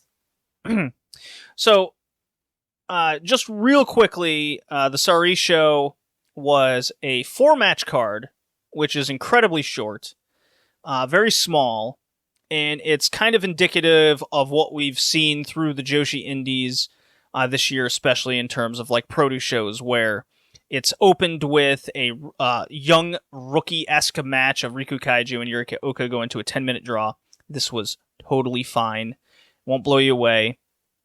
And then it was hallmarked by, I think, the match of the night, which was an excellent tag match of Akari from Pure J teaming with Arisa Nakajima of Seedling, defeating Ibuki Hoshi of Ice Ribbon and Miyuki Takase of Freelance fame. 15 minutes of just hard-hitting action, and I was kind of shocked Akari didn't get pinned here. But like I said, I thought this was, to me, easily the match of the night for my tastes. It was excellent action. Arisa Nakajima, apparently when she's in front of a crowd that gives a shit, she gives in much more full effort than usual, and the more Takase gets out of house show, run around the ring vibes, the better the matches are. While Ibuki, Hoshi, and Akari are still in, I have to prove myself to these people mode. So they're always going to give full effort. I was not worried about them.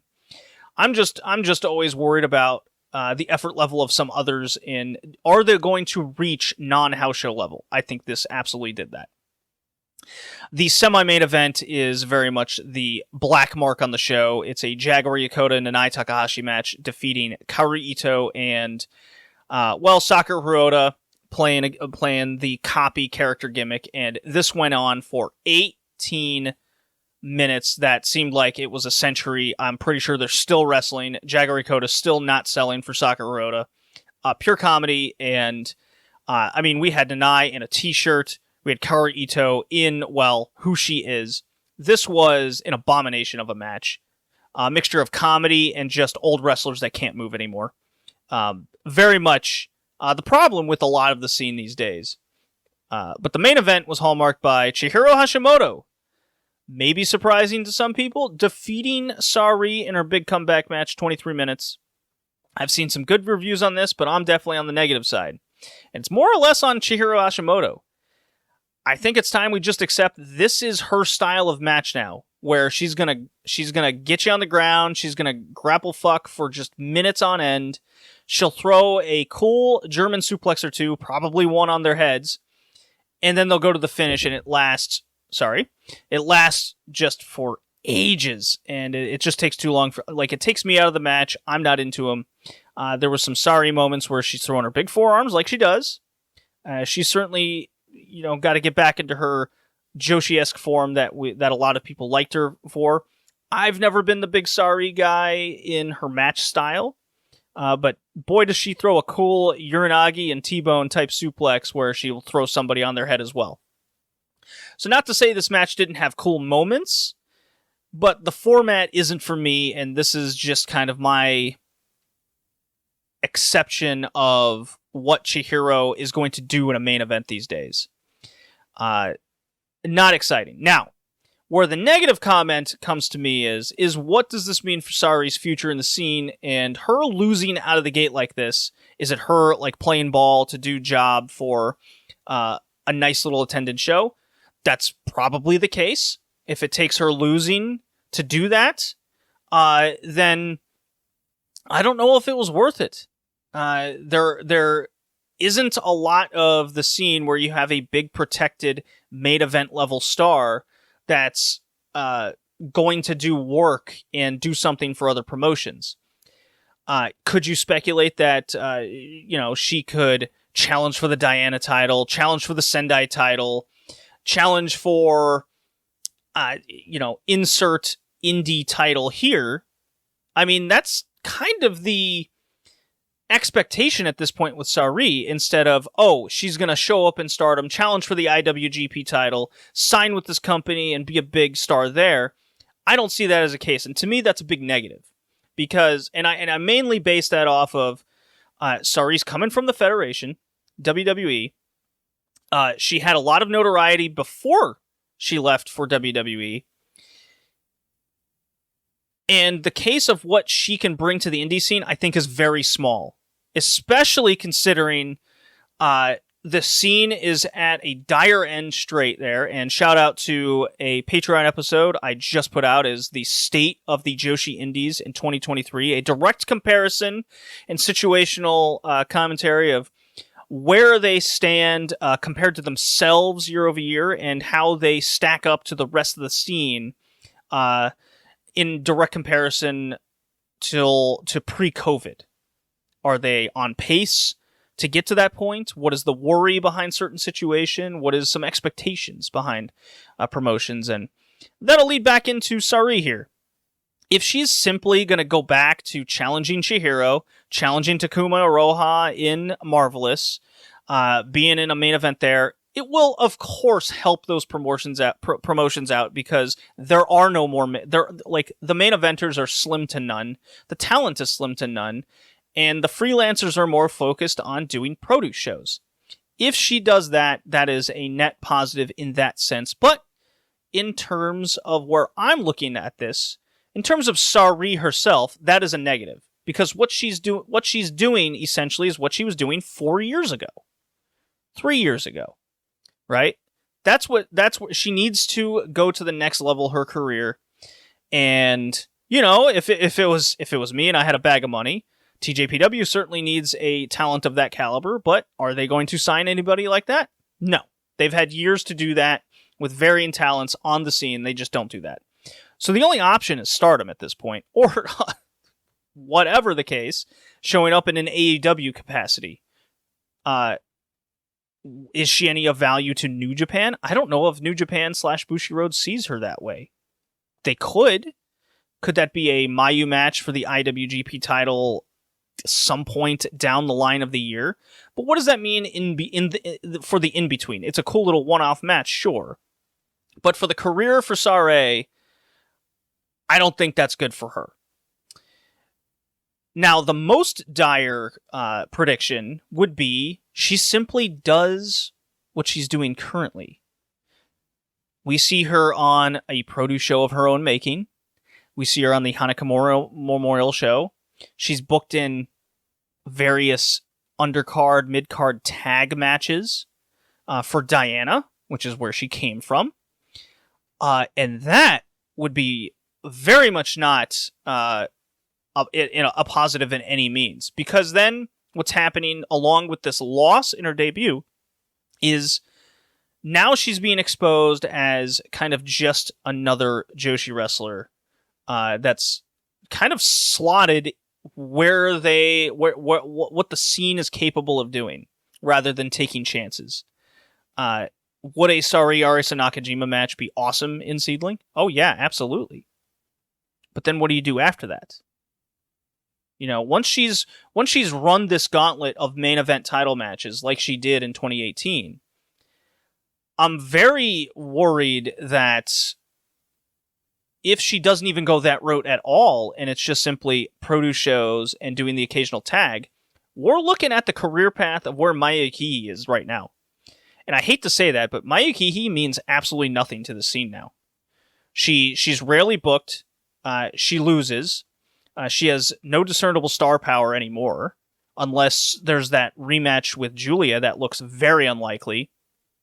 But like I said, that goes back to a Stardom match, where there's more meat on the bones there, more potential for future matches and drawing money and getting on high points of the card. Sareee doesn't even go that route, and she's simply going to be in tags. That does not bode well for her and the scene as a whole for how they want to book her. Maybe they can't even afford her for main events. Maybe that's not even her fault. But that's kind of where we're at. I went 2 out of 3 on the Chihiro Sareee match. I wasn't blown away, but I'm not blown away by Chihiro's style anymore at all. Before I go into the Memorial Show, it was announced Saki Akai will be retiring at the end of the year. Madeline is leaving Diana, so she's going freelance, so chalk that up to another person leaving a promotion and going full-on freelance mode. But Saki Akai, yeah, she's had a 10-year career. It's definitely not short by any means. It's a good athletic career in terms of wrestling, but I will just kind of go back to, this is where TJPW and DDT kind of dropped the ball for a long time. She was very much slotted, more or less in the same position for 10 years, doing the same gimmick. TJPW is very adamant about doing the Rosa Versailles character from start to finish, forever, tag title runs. Never really got even a chance to sniff a big-time main event for TJPW, which I think the Saki Akai, at least skill level in terms of that promotion, was totally fine in main event level. And I think it's a big ball dropped, and a lack of utilizing talent outside of a singular character. She had that one match, I think it was a couple years ago at this point, with Miyu Yamashita in KFC Hall or some shit. And there was a lot of blowback from fans at the time that just a 2-week build, Saki Akai loses, and then they're done. So that's how I feel about Saki Akai. And, she's retiring. She'll have her few retirement matches. What I do is get her into matches in TJPW immediately and have her put people over, left and right. It's what I do. In DDT, you finally get her another big title match of some kind and potentially finish that story with Mayu Ikihi, and DDT can bring her in, but it doesn't look like they're going to do any of that. It's just going to be a simple little retirement road. Okay. Let's go on to the Memorial Show. You blocked me on Facebook, and now you're going to die.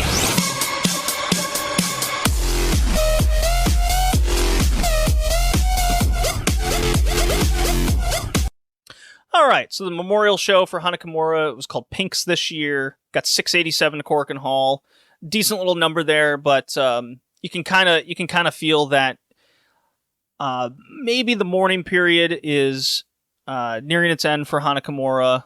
Time to move on kind of situation. And that is also a cultural thing in Japan as well, where you for a number of years you have your mourning, and then it's finally you get your set to move on, and it kind of feels along that route now. The production of this show was unfortunately quite awful on Fight TV, where you can kind of only review a third of the show. But regardless, if you can find the Japanese feed out there, you can watch the Sareee-Ano Takase match that went 10 minutes. Takase, of course, loses. Sareee-Ano is very much affiliated with Stardom at this point. I thought the match was very house show average, personally. That was totally fine. It was a nice little opener. Didn't do much other than that. Jaguar Yokota wins the little battle royal with a lot of indie workers. Minoru Suzuki beats a comedy Sakura Hirota character, as he does, as they do. Sakura Hirota continues to get booked like it's Gaia comedy in 2003. It's I have no use for her, but the ending was funny where Minoru Suzuki's going to put her in the gotch pile driver and she taps out before he can finish. So at least that was amusing. We had Mizunami Kato defeat Kengo, Minoru Tataka, Masa Habadaki, and Mayumi Ozaki and Ram Kaicho and Yuka Miyamoto. It was a wacky 4-way tag team match. 15 minutes, very long, not very good. Then we had Asuka, Natsupoi, and Shuri defeat Death, Yamasan, Konami, and Rina in kind of, let's call it the Stardom offer match that they do for Hana each year. This was fine. This was nice and okay. And then main event. I'm going to be on the more negative end here. This really felt like a handicap match of Sareee taking on both Mika Iwata and the current Marvelous Champion Mio Momono for a 20-minute match. Aja Kong was Saree's partner. They did end up winning this match, but Aja Kong, unfortunately, look, the Memorial Show is always nice. I have nothing but positive things to say about it. Always goes to a good cause. Production's usually pretty rough. But in terms of a wrestling match, which I'm doing, Aja Kong, she is washed. And it's very hard for me to watch her lack of what to do in 2023. She stands on the apron the whole time. She comes in, trash can spot, and she's kind of done. She can't really bump anymore. She has trouble even hitting something as simple as her back suplex. She simply can't sell anymore. It's very tough. It's very tough, and Aja Kong, like, the best parts of the match was when she was just not in it.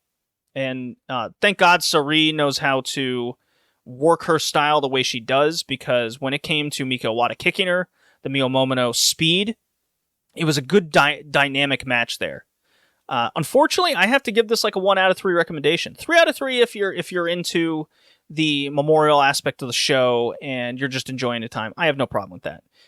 But for me, it was a handicap match. I was only interested in what Sareee was going to do to fend off 2 people, essentially. But every time Aja Kong came in, that I was just very sad to see. I don't have it as anywhere near a match of the year contender at all. Again, I went 1 out of 3. You know, it's like a 3-star match to me. All 3 stars being what Sareee did. So there is that. And that goes kind of more into my Sareee commentary before. I'm very curious what she'll do coming out of this show. But okay, let's get into, Stardom. Let's go. Let's see, where is she?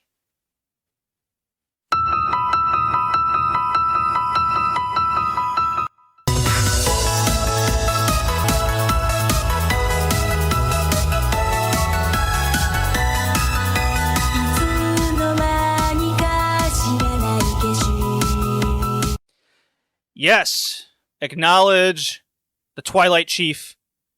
The era of the Twilight Dream is full locomotion, full speed ahead. Flashing Champions 2023. A whole show built on one singular match. The double title match of Mina Shirakawa and Tam Nakano. The cosmic split. The cosmic universe collides. Club Venus. Cosmic Angels. I'm just going to start with the main event. And I thought the main event was phenomenal. I thought the booking is absolutely shocking to me, because me, like many others I'm sure, was just straight up expecting 30-minute draw. But that's not it. Just about 18 minutes. Tam Nakano hits the big Twilight suplex and sticks Mina in the mat looking up at the lights. Double champion Tam Nakano. And with the with the shock value and how this match was put together, I'm at like a 4.5 minus type star rating, but definitely a full 3. If you're not into the story and you have like a host of issues with the booking, I could see 4 stars, 4.25, around there. But I'm way more into this than most. And let's talk about it. Mina Shirakawa. Storyline: she gets back the title. She wins it from Saya. In the shadows, we got Mirai, double Cinderella champion there. And Mina Shirakawa has a V1 against Natsupoi, which was excellent. She had her excellent match with Saya Kamatani. Mina Shirakawa has definitely leveled up in everyone's eyes to the point where people are saying she shouldn't lose. And I'm definitely on the side where I got no problem with her winning. And she's definitely one of my favorite wrestlers in women's wrestling these days. I've been on her. I started the bandwagon. I was the one that filled it up with gas and got it chugging along. I mean, this woman went from Bret Hart and now she's Dusty Rhodes. Like, she is the ultimate promo in this promotion right now. The ultimate babyface with a faction all around her and the face of distraught and despair, and her just...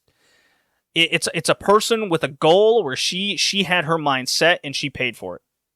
And I'm totally buying into the whole kayfabe story of this. I love it. And going out of the kayfabe, I thought she is someone that could lose. I went into to the white belt match against Saya, and I thought she could lose. No problem, and I had no issue with that because with how much and where she's at, she has her own faction, she's leveled up. She's there already. And I didn't see her as a long-term type champion. That's not her character, that's not who she is. And her losing in this way, in this fashion, really fits who she is. So I'm into it. I have no problem with this. And I think there's a multitude of different directions and stories you could take this. And, I mean, she could be on the back burner with Club Venus for a year. Who knows? I definitely want to see her go for the tag titles in some capacity. She can do a trios run with the rest of Club Venus. There's a lot of legs to Maria May. There's a lot of legs and questions to how her 5-star turns out now. I am not worried about Mina Shirakawa and her popularity and her charisma to keep her there and her promo ability to stay where she is. Okay? The other question is, what does this mean for Tam Nakano and these 2 titles? She is... I mean, I've been making jokes on Twitter. I've been making jokes in the Discord. Acknowledge Tam Nakano. Tam Nakano. Have you have a Tam-tastic day in and day out over the red and white belt champion? But really, she's got so many stories going on with so many people. Whether it's her constant feud with Julia that seemingly will never end. Her now budding and extremely interesting feud with Mina Shirakawa, who split off. Everyone who split off from Cosmic Angels. The uncertainty behind Cosmic Angels at the same time. And her parallel story with Mayu Iwatani. Mayu Iwatani is the IWGP champion. She's the only other one that's held both titles simultaneously. Tam Nakano still hasn't quite beaten Mayu Iwatani in singles action. And there's, of course, Triple Crown talk of what we're going to do here. That is super interesting to me. And it could be a way to get that IWGP title just straight up gone. And you only have one champion to worry about. And Tam Nakano, I think, is the right person for this job. Over the last 5 years, we've seen her evolve from kind of a parallel Mina Shirakawa character, where she was an idol type person, not very good at wrestling, but her charisma and storylines around her were ultimately the most interesting part. And as we've gone on this journey over the last 3 to 5 years, and how much better in ring Tam Nakano has gotten, and the multitude of stories surrounding her against varying degrees of rivalries, is what's taken her over the edge. And we've been on this ride ever since. Now, I will pivot here to a question of Well, what if Hana Kimura and Arisa Hoshiki were still around? Would Tam Nakano had been on this path? I don't think she would have. I think the path was very much set in stone of Hana and Arisa Hoshiki. And with their, with them no longer, being here in their varying degrees, unfortunately, the pivot was with Tam Nakano. That's the story. I think Julia's path stayed the course. I got no real other commentary with that. But I really do believe Tam Nakano has stepped into both those roles of Hana and Arisa Hoshiki. And that's a big task of being this just ultimate idol worker or kick character, as Arisa Hoshiki was, to the budding, bumping charisma that was Hana Kimura. And I think at this point in time, Tam Nakano, this journey of Tam Nakano with the hair match and the Julia storyline, and now ultimately getting these double titles, there's a real question, I think, of where Tam Nakano stands in the history of Joshi wrestling. She's always involved in terms of being on top, and she's certainly on top now. And her output with best matches and most important matches and drawing cards relatively in the Joshi sense. Where are we talking in terms of rank? And I'm making a direct comparison to where people see Mayu Iwatani. What is Mayu's level of work and success in relation to Tam Nakano? I think from an output perspective, they're very similar, at least in the same 5 years. Obviously, Mayu has a leg up with a number of years before that, so that kind of gives her an edge. But in terms of where we're going from here, it's certainly interesting. I think there's a lot of parallels there. I think there's a lot of conversations there. I think there's a lot of versus and give or take to where Tam and Mayu stand together. I think both those wrestlers have surpassed what Io Shirai was able to do. I think Kana certainly has a level above them because she has a more successful career in WWE at this point. And this is only wrestlers I'm talking about in the last decade, right? The list is not as big as people think it is. It's very low, and I truly believe Tam Nakano over these last at least 4 years has put herself in that conversation over a lot of people now. Now, the Mirai question is interesting because she challenged for the Wonder of Stardom title specifically. Tam called her out, put her in the mud promo-wise, called her dumb. Mirai is not a promo, and she's really bad. We gotta keep her away. I see a lot in Mirai. Do I think she's going to beat Tam Nakano for the Wonder title? I think it's a toss-up. It depends how much story they want to have with these double titles. Do they want to pursue the Triple Crown?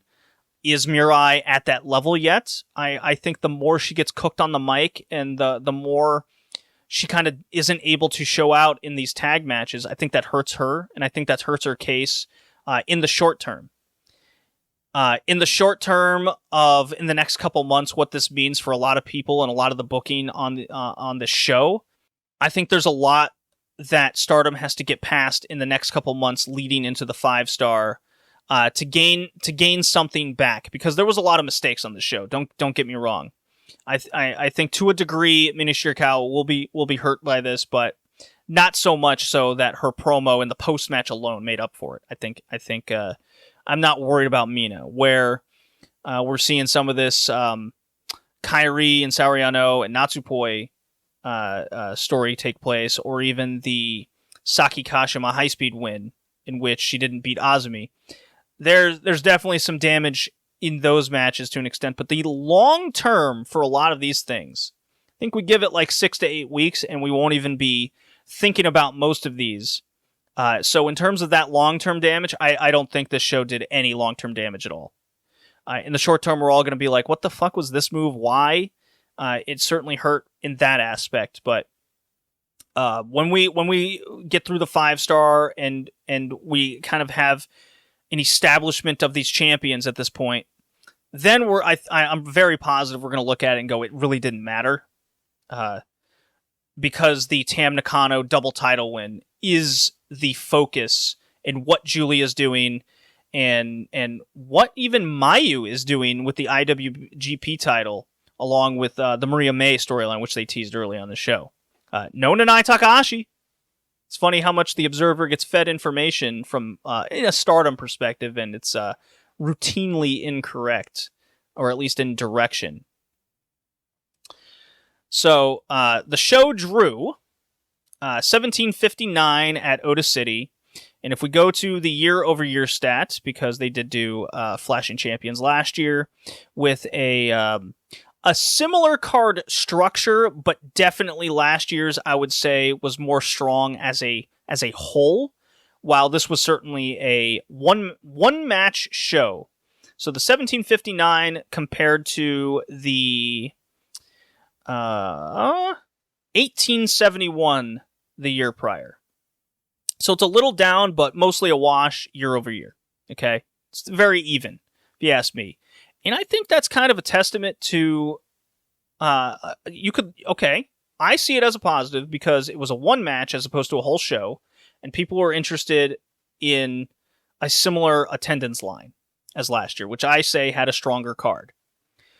Or you can look at it, well, they didn't eclipse the 2,000 mark yet again, but hear me out. I think these shows are doing much better in terms of a total attendance that's like not being tracked. It's tracked by sold tickets, and look, all these shows I think that got the above 1,600, I think they're all getting 2,000 people in the building plus. And if this was years past, absolutely these promotions would report that. Okay, but Stardom has a thing about reporting tickets sold. I think there were more people in the building this year over last year. And I think that has a lot to do with where Stardom currently stands. I think there's a lot of comp tickets going on. That's plus the tickets sold. So in that sense, I think I think this Flashing Champions card was a success business-wise from that aspect, and it got a lot more buzz because of the double titles. If I quickly go through the rest of the card and have some short commentary, Momokogo comes off her defeat of Willow Nightingale in the IWG, wins a 4-minute pre-show match. Who cares? Rebel Enemy defeats Aya Sakura and Shuri. So Shuri's still on the undercard, hanging out with Utami, really taking a break after their year-long wins, so to say. No problem here. It's fine. It's whatever. Then we got the storyline continuing of Saya Kamatani and Utami. Can they coexist? Teaming with Hina of Queen's Quest. Now, they did win the match against Reno, Ruaka, and Starlight Kid. 6-minute match, but they're really hinting on a lot of these shows of and the red hairs with Saya Kamatani, Maika, and Mei Sarah being a part of these things. We're getting I'll say it now. We're getting an Oedo Tai Queen's Quest cage match being built. Along with I think there's a trios match being built for another like Stars versus DDM cage match as well. So they're doing that little gimmick again this year. Not sure how well that's going to do. We'll find out. It's after that they're doing Saki against Death for the high speed title. God knows why.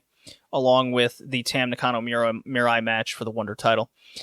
That's going to be interesting from a drawing perspective to see how much Mirai means in the landscape domestically of Stardom. There's a lot of people, a lot of foreigners that just are not on the Mirai train and don't see it. They continue to be in the mud, but hey, if that show draws like 900 people, well then Mirai isn't as great as I think she is. But the Saya Utami Can They Go Exist thing is interesting from the Queen's Quest perspective, and maybe we're going on to the next step there.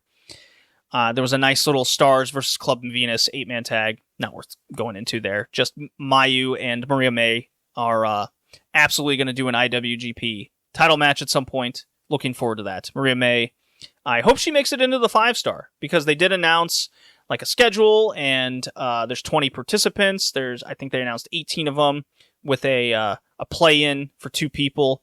Saki Kashima is out. She's not going to do the 5-star. She's got her whole gimmick going on of, not doing it. And honestly, I'm kind of happy that Saki Kashima is not in the 5-star. I think it should be a who's who of women's wrestling that's in it. Sareee-ism's in it, which is interesting. Number of other names. Not worth listing them all off. But I hope Maria May is in it, is what I'm saying. And Tekla. I think they should be in it this year.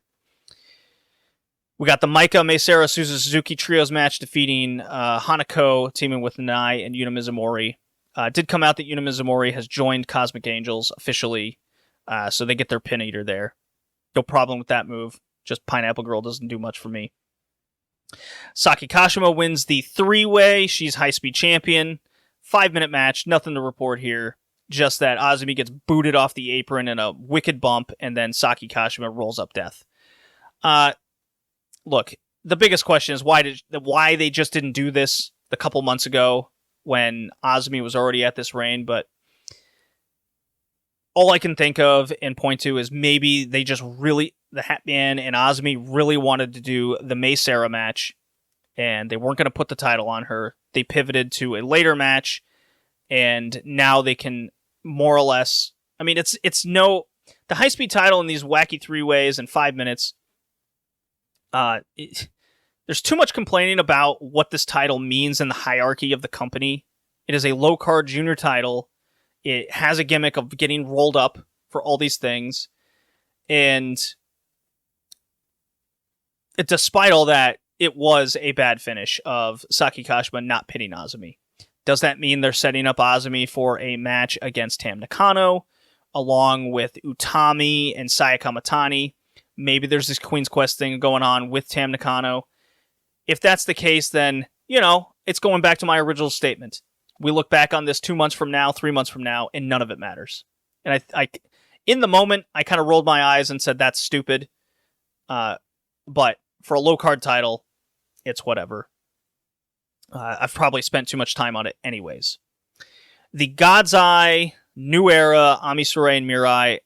Look, I thought that FWC match was a step in the right direction for trying to establish these two as a legit tag team. They need the best matches to put their best foot forward and get them over.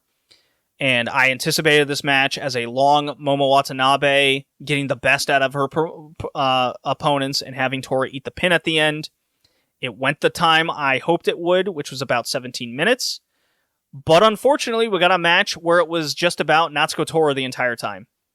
And because they did that format, they were never on a good pace to make a good match. And Tora's just not dynamic enough, not interesting enough, not good enough in this promotion, to be honest. They book her in a very strange way that I just simply do not agree with, as in maybe a little too strong.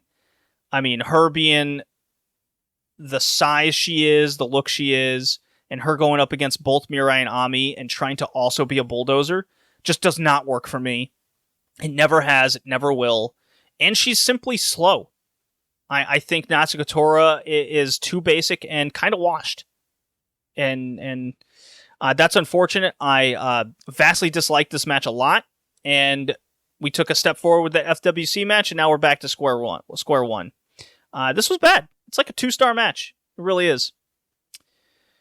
Artist title match. Restart. Kairi Natsuko Ayano lose the titles to the Julia, Mai Sakurai, Tekla hard-hitting team of DDM. Sareee Ayano won these titles, and now Sareee Ayano has lost these titles. And by the way, Mirai rolling up Tora. We can't pin someone clean there. Need some clean finishes here. We just saw 2 roll-ups in a row. Don't need that. But the Kairi factor is interesting in what she means to this restart team or association with Tam Nakano. I still really want to see that rematch of Tam Nakano Kairi because we got gypped out of it at Wrestle Kingdom. I think there's a lot of legs there with that. But in terms of the legs of what Restart was capable of doing, I think it was a good team to beat Prominence, and I mean, my first thought was I didn't have a problem with the title change here. There's a little issue with, I mean, it's obvious to everybody that they could have certainly used this restart team a lot longer. However, if the Kairi contract is in question, the Sareee-ism status of her in this promotion is in question, then it's a speed-up type storyline, which I'm totally fine with. And honestly, when Julia smells blood in the Tam Nakano world, and this team's associated with her taking these trios titles to cause dissension in the cosmic universe, that always will have a positive in my mind. And we're already kind of seeing the fallout between Ano and Poi and Kairi coming out of this match, and what that means for Tam Nakano is it's super interesting to me. So I'm more on the buy-in stock end of this, but in terms of the booking, you do have to question if the status of contracts had anything to do with this. But, look, between this and the Tam Nakano win, and then Tam Nakano double win, in 2 months, the booking of Stardom went from too predictable, too on-par story, to you don't know what the fuck they can do next, and that's also exciting. Sometimes you got to do that over a couple months, and the short term will have effects, but the long term will make it all the more worthwhile. And then we got the summer happening prior to the 5-star. A lot of I'm more of the positive on the Stardom end than others. I'm into the Tam Nakano reign here. I think she's undeniable at this point.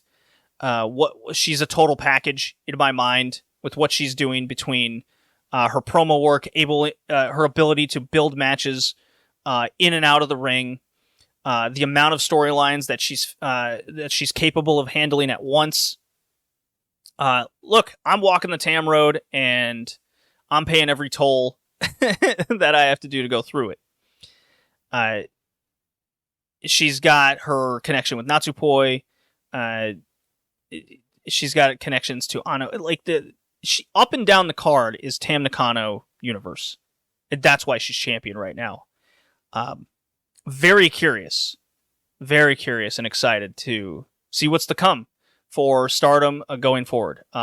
No surprise that they have the most momentum of anybody. And that's it. That's Joshi.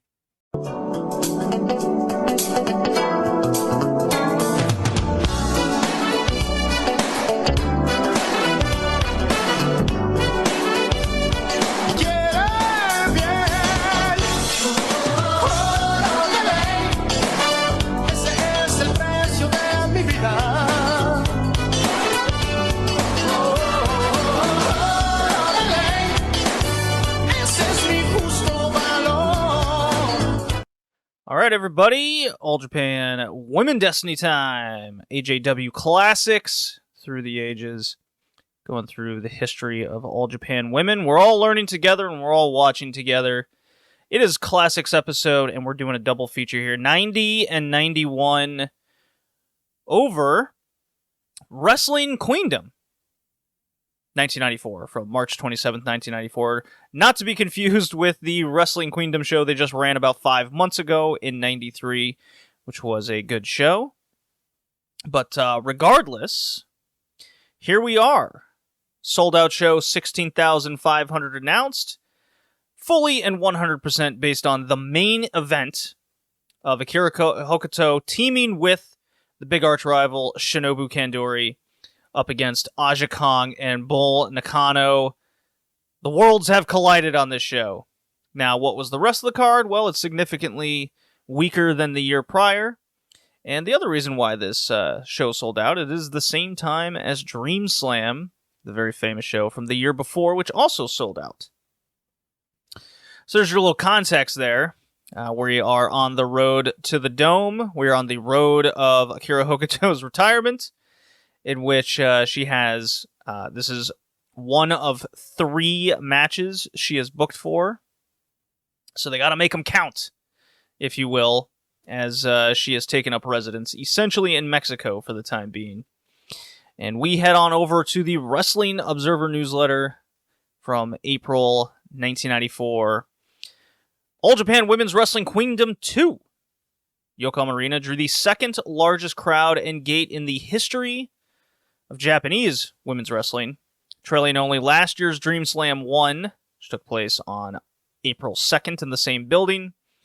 And although the crowd was announced as a sellout, the real attendance was closer to 15,000. So a little inflation there. Might as well announce the sellout if there's 15,000. I got no problem with that. Ringside tickets were pegged at $285 a pop.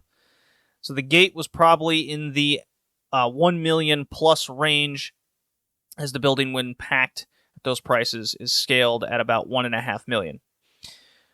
And then he goes on and says a number of things about the show and the card. The difference between how the year prior was billed as the anniversary show, 25 years of AJW, and how it was the first of the interpromotional warfare, etc., etc. It was also said in the Observer, and the people that were giving him feedback at the time, that a lot of the work rate on the show was very much not even at the par of their Cork and Hall shows that AJW does on a monthly basis. But there was the conversation to be had, and quote, still to call it anything but a good show with an excellent main event would be to compare it to the all-out whack standard the company has set for itself the past 2 years, since it was said to be good, if not better, than the major men's spectaculars. So that's another conversation when coming about something like Stardom in the modern era, where the men's work rate is so unfathomably different than what it was in the 80s and 90s. The women's wrestling has been at this peak performance since the mid to late 80s, and it really ticked up a few boxes the higher we went with Manami Toyotas and Aja Kongs and Akira Hokutos getting in the ring. But if you look at like Stardom, and I'm watching those matches and I'm comparing, I'm thinking a lot of those matches in Stardom in this modern era are always at least at the effort level of kind of the main events, and obviously worked incredibly more different. But in terms of comparing it to the men's promotions, it's to me, it's more like the men's promotions finally caught up with the work rate of AJW and the women of Stardom when you're comparing it directly. So it's not apples to apples like it was in the 90s. It's more like the men caught up. That's how I take it, and that's really all he had to say. He does have some varying degrees of star ratings. The notable is the 4.5 star rating he gave the main event of Hokuto and Kandori up against Kong and Nakano. And then everything else was kind of around that 3.5 to 4 star range, being the Manami Toyota Plum Mariko match. Curiously, I couldn't find a rating on the LCO versus Cutie Suzuki Mayumi Ozaki match. You might hear something I have to say about that match in a little bit. If you haven't taken the time, go on and check out the All Japan Women Destiny feed for just these episodes that are uploaded on there, along with the delayed versions of the Joshi 2010s podcast, which you can get early access over on the Patreon and access to the Google Drive, where all those shows are easily accessible. That is a journey out of the 2010s, out of the dark ages, for Joshi Professional Wrestling. Just did Catch the Wave not too long ago. Did a joint show of called J Ribbon, where it's JWP and Ice Ribbon. And by the time you listen to this show, the Stardom X Stardom show had come out. That is the Yuzuki Aikawa Yoko Bito match in the main event over Nanai Takahashi and Yoshiko. And the Io Shirai match, where she came back from Mexico from the drug charges, and these charges were dropped. So see what happens to Io Shirai in her first match back in that sense. But enough of the plugs. Let's move on. So this show was more along the lines of what we've seen out of the AJW booking a lot during this interpromotional era. It's JWP against AJW. It's LLPW against AJW. It's never JWP against LLPW, given their history. And then there's your throw-in FMW match. We'll get to that one. So the booking is very consistent at this point, and definitely losing a lot of heat with the audience. Up and down throughout the show, the matches were worked very, I want to say house show style to an extent. They might have had a fast, exciting finish depending on the wrestlers involved for the last few minutes. Very reminiscent to me of the New Japan style in the 90s, where you work fast for the first minute and then you lock it in, brother, on the mat, and then you'll have a hot finish. Not my style of exciting at all, and there's a lot of matches like that up and down this card. So, the prospect of interpromotional matches has definitely lost its luster in terms of fan reaction. It's lost its luster in seeing a lot of the same people in the same type of matches over and over again. The thing is, they're still drawing good houses, and a lot of that has to do with Akira Hokuto and the Kandori rivalry, along with still Bull Nakano in prominent matches. Occasionally you'll get Chigusa Nagayo popping up here and there. And Aja Kong as champion does have some merit against various opponents, and they keep putting her over strong. You got Manami Toyota doing exciting matches up and down the card wherever she's asked. But as for that, that's everybody. So what did that mean for this card? Well, honestly, there was some damn good matches on this card. There were some damn boring matches on this card. And then there was one that I thought was just pretty good, upper echelon of getting to great, but we'll get there. We begin with an AJW Junior title match. It's Kandi Okatsu defeating and defending the title against Ri Tamata in 9 minutes. Fine, nice little 2.5, 2-star thing. Not much to say there. I'm still waiting for Kandi Okatsu to kind of break out, if you will, of these undercard opener type situations, but she's also got to get up her skill level before she does that, so I'm kind of keeping my eye on her there. Good JWP prospect, if you will. Then the second match on this card put me in shock, like woke shock, if you will. It is the Little Great Muta, aka Little Frankie, against Little Abdullah the Butcher, aka Mr. Buddha-Man. 7-minute little person midget match, and if that wasn't like shocking enough, because for some reason AJW likes doing these, yes, there was one mimicking the Great Muta, but there was also the one mimicking Abdullah Butcher. And if you've ever seen Dragon Ball Z and it's and you see Mr. Popo, where it's like this comically racist black guy figure with the purple lips and all that, that's what Mr. Buddha-Man was looking like here when he's trying to do Abdullah Butcher. He's not just in blackface, he's in black everything. And it's so shocking, I was taken aback. And the match also sucked. But with the crowd, they're just reacting like it's two people that are in costume. So in the context of 93 and 94, I will not fully cancel this, but boy, oh boy, was it shocking nonetheless. It was like, it was my phrase. I went, zoinks, holy racist Batman. Dud. Japanese tag title match, because at this time, Miki Honda and Yashi Kurenai of LLPW are holding these things. Kaoru Ito and Watanabe are trying to get these back for Team AJW. 20 minutes. This went way too long. Kurenai, Ito just do not have that level of work rate. Tomoko is still trying to find like who she even is in the ring. She's trying to do lucha. She's trying to do power. She can't really do both at the same time like she wants to. She's slipping on ropes all the time, getting lost. And look, Kurenai with her kendo stick and her, I'll call it gangster persona, like it's entertaining, but it's not 20 minutes entertaining. If it wasn't Miki Honda trying to German suplex some fools, this was also dangerously close to a dud. But Kurenai and Honda retain. There was weird moments in this match where the crowd would only react to the AJW wrestlers when they no-sell Honda or Kurenai. And then I guess they were always getting the sense of someone's going to shoot on somebody at some point. But I don't know. This was incredibly disappointing, and the tag titles stay on Honda and Kurenai. So, we move on. It's Hikari Fukuoka against Chiprita Asari. 14 and a half minutes. And, you know, when you see these two names on paper and you go, oh shit, okay. But then you gotta remember it's 1994. We're not in 1997, where even though the industry's tanking, these two wrestlers are significantly better by that time.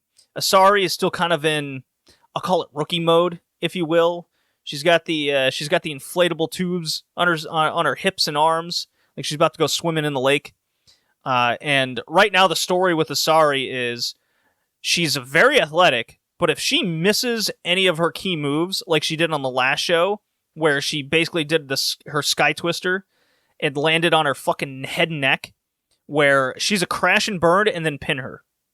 Well, Asari hits some drop kicks, she has some offense for the first minute, and then it's Hikari Fukuoka hitting the mat like it's Keiji Muto in the middle of the ring in 95. It is so incredibly boring, because, you know, when you want to see a Chiprita Asari match, you can't wait to see her get into a sleeper hold on the mat. And this is one of my biggest criticisms of Hikari Fukuoka. She has all the skills and the high flying of Manami Toyota.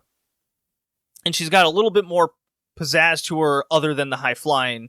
But in terms of putting it together in the ring, this is what we end up with a little too often. And her placement on the card is she's not really breaking through in JWP other than being put in like interesting matches like this. But then when she puts on a stinker along these lines, it's not very exciting. The finish is Asari goes for her Sky Twister and crashes and burns. She does not land on her neck this time, just her face. And Fukuoka makes short work with her by hitting a move and pinning her. This was disappointing to me. So we got our FMW offer match. It's Kudo and Nurse Nakamura. She's in her nurse gear. She's not Bad Nurse yet. The more interesting version. And she's against Suzuka Minami, you know, mid-card role. Trying to make Chikako Shiratori look something a little better than a rookie. So they're trying to get Chikako Shiratori a little bit more time. This match goes 16 and a half minutes. Good God, this was long too. Kudo can work. Nakamura, she's getting better. Minami, she's a lock-and hold person like Fukuoka all too often. But the real MVP was actually Chikako Shiratori, going full effort the entire time. So at least she was good in this match. And by the way, I haven't given anything really above like 2.5 stars on the show so far. And this match was no exception. Because when we get to the end, it is a bizarre finish where Kudo has Shiratori in a stretch plum. Okay? A little dragon sleeper variation. And Nakamura's holding back Minami. And then as Minami kicks Kudo in the face, the ref calls for the bell. And it's super confusing. No one knows what's happened.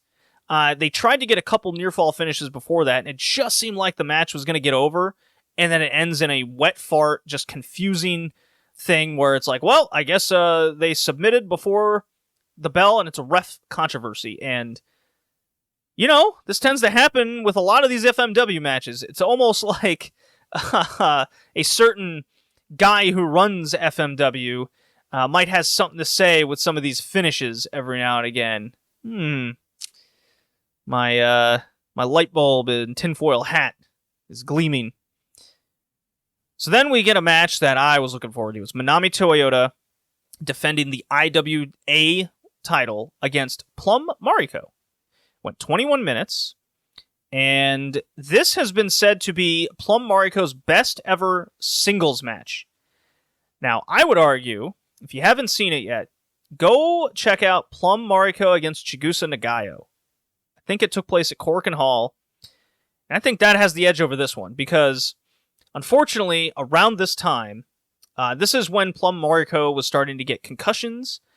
And if there wasn't someone to kind of guide her specifically into various spots, much like Manami Toyota did in this match, she tends to get lost a little bit and forgets, well, where she's at, unfortunately. And there's a number of Plum Mariko retrospectives on there, and this match is always on that list. And you can unfortunately, I've read that people could see some signs of issues with Plum in 1994. Maybe not particularly in this match, because Toyota was always sure to place Plum in certain positions so she can do some of her high flying moves, and then set up Plum where all she has to do is kind of jump off something. And the match had a lot of ups and downs in terms of excitement and lull periods. So I think that's where the match kind of loses people. It's like almost on the cusp of that 3 out of 3, maybe even a 4-star match, but it's more along the lines of a 3.5, 3 3/4 area, I would say, if we're putting a rating on it. Toyota does end up winning with the JOC, and I do still recommend this match. I think it's worth checking out, especially if you want to check out Queendom here 94 and do some pick and choosing.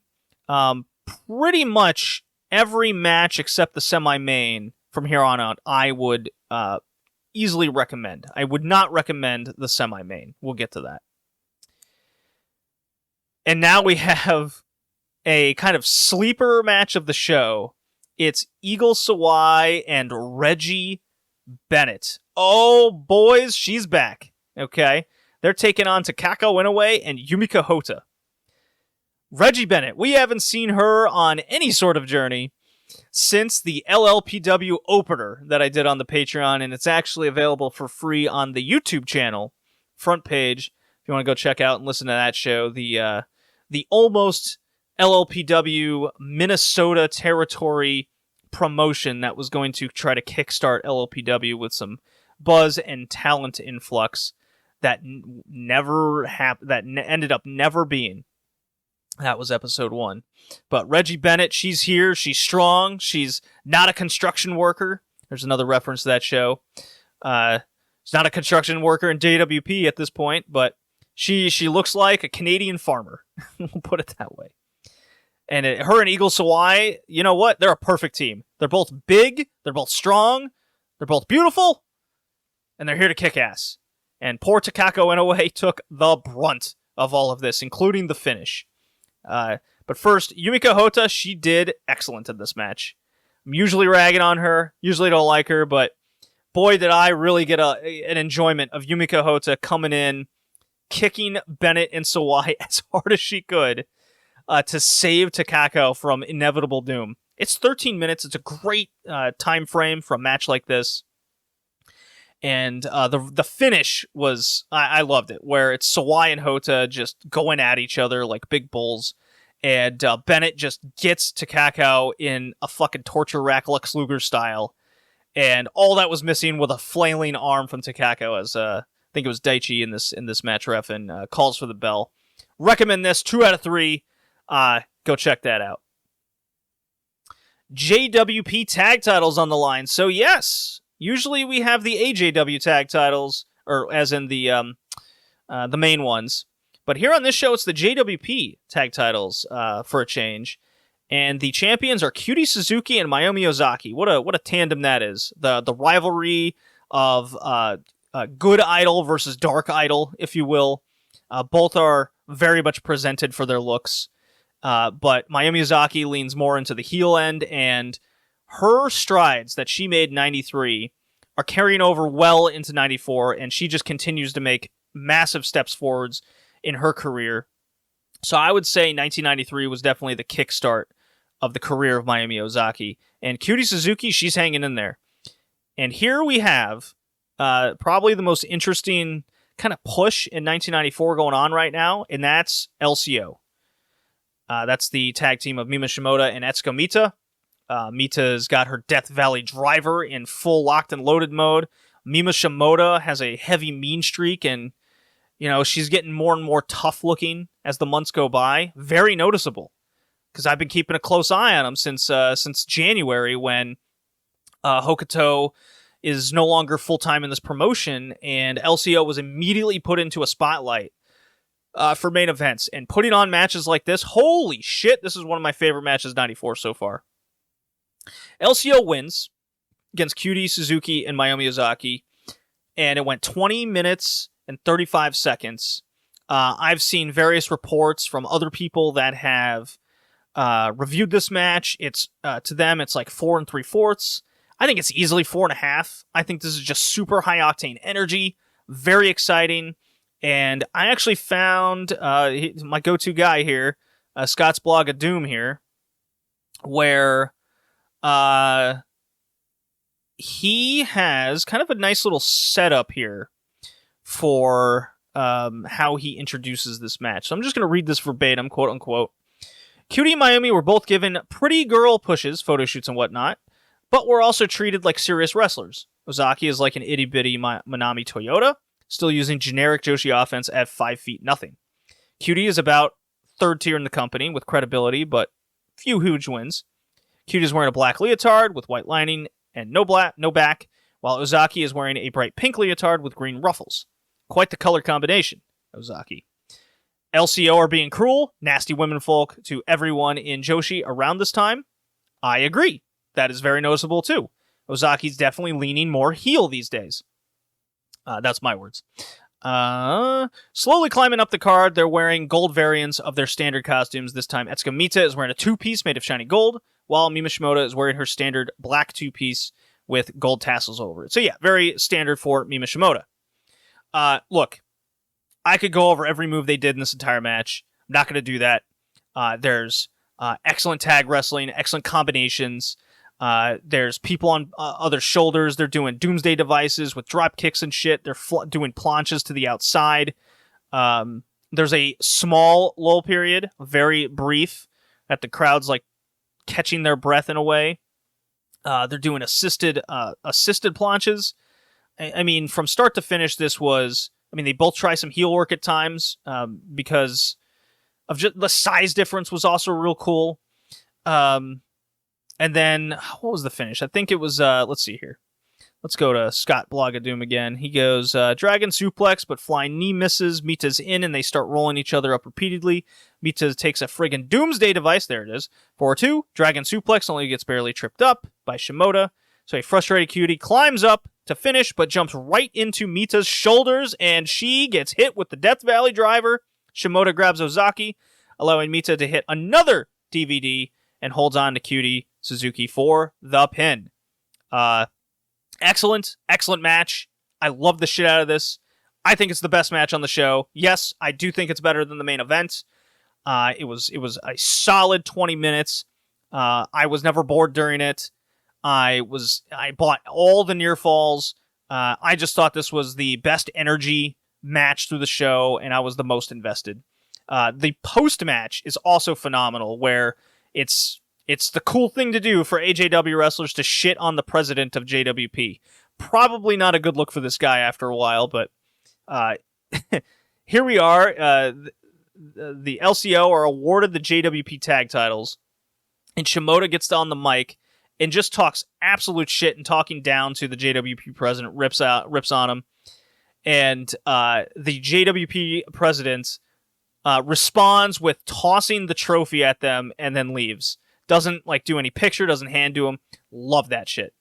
Need more of that in my women's wrestling.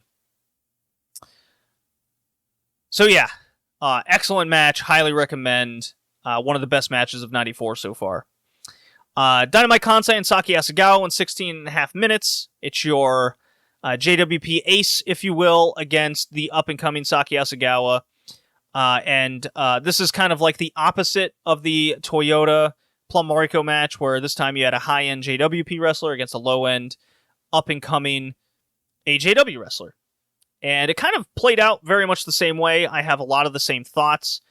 Other than Saki Asagawa, I think looks better than Plum Mariko at this point in time. I think Asagawa should be pushed. They're certainly putting her in more prominent positions now, but she's still losing. And that's an issue. She's not in the main event. She's not being pushed quite there. She's kind of in these third, fourth, and the top matches where that's good, but she does need to win every now and again, and we just haven't seen enough of that. But regardless, I'm just not that into Dynamite Kansai outside of a few matches. She's very slow. She's very much like Yumika Hota in a lot of ways. She has some cooler moves, I'll give her that. But they both have cool-ass finishes. The difference is you kind of... just like the Toyota match, you kind of knew who was going to win. Not necessarily a bad thing if they put on a good enough match, but for Kansai and Hasegawa, I think this was acceptable. It's like a 3.5 star match. If Oka stinker, third from the bottom there. She does this as well. Like you look up old Weekly Pro, Shoe Pro, and those kind of things. A lot of people anticipated that this match was going to possibly steal the show while the main event drew the house.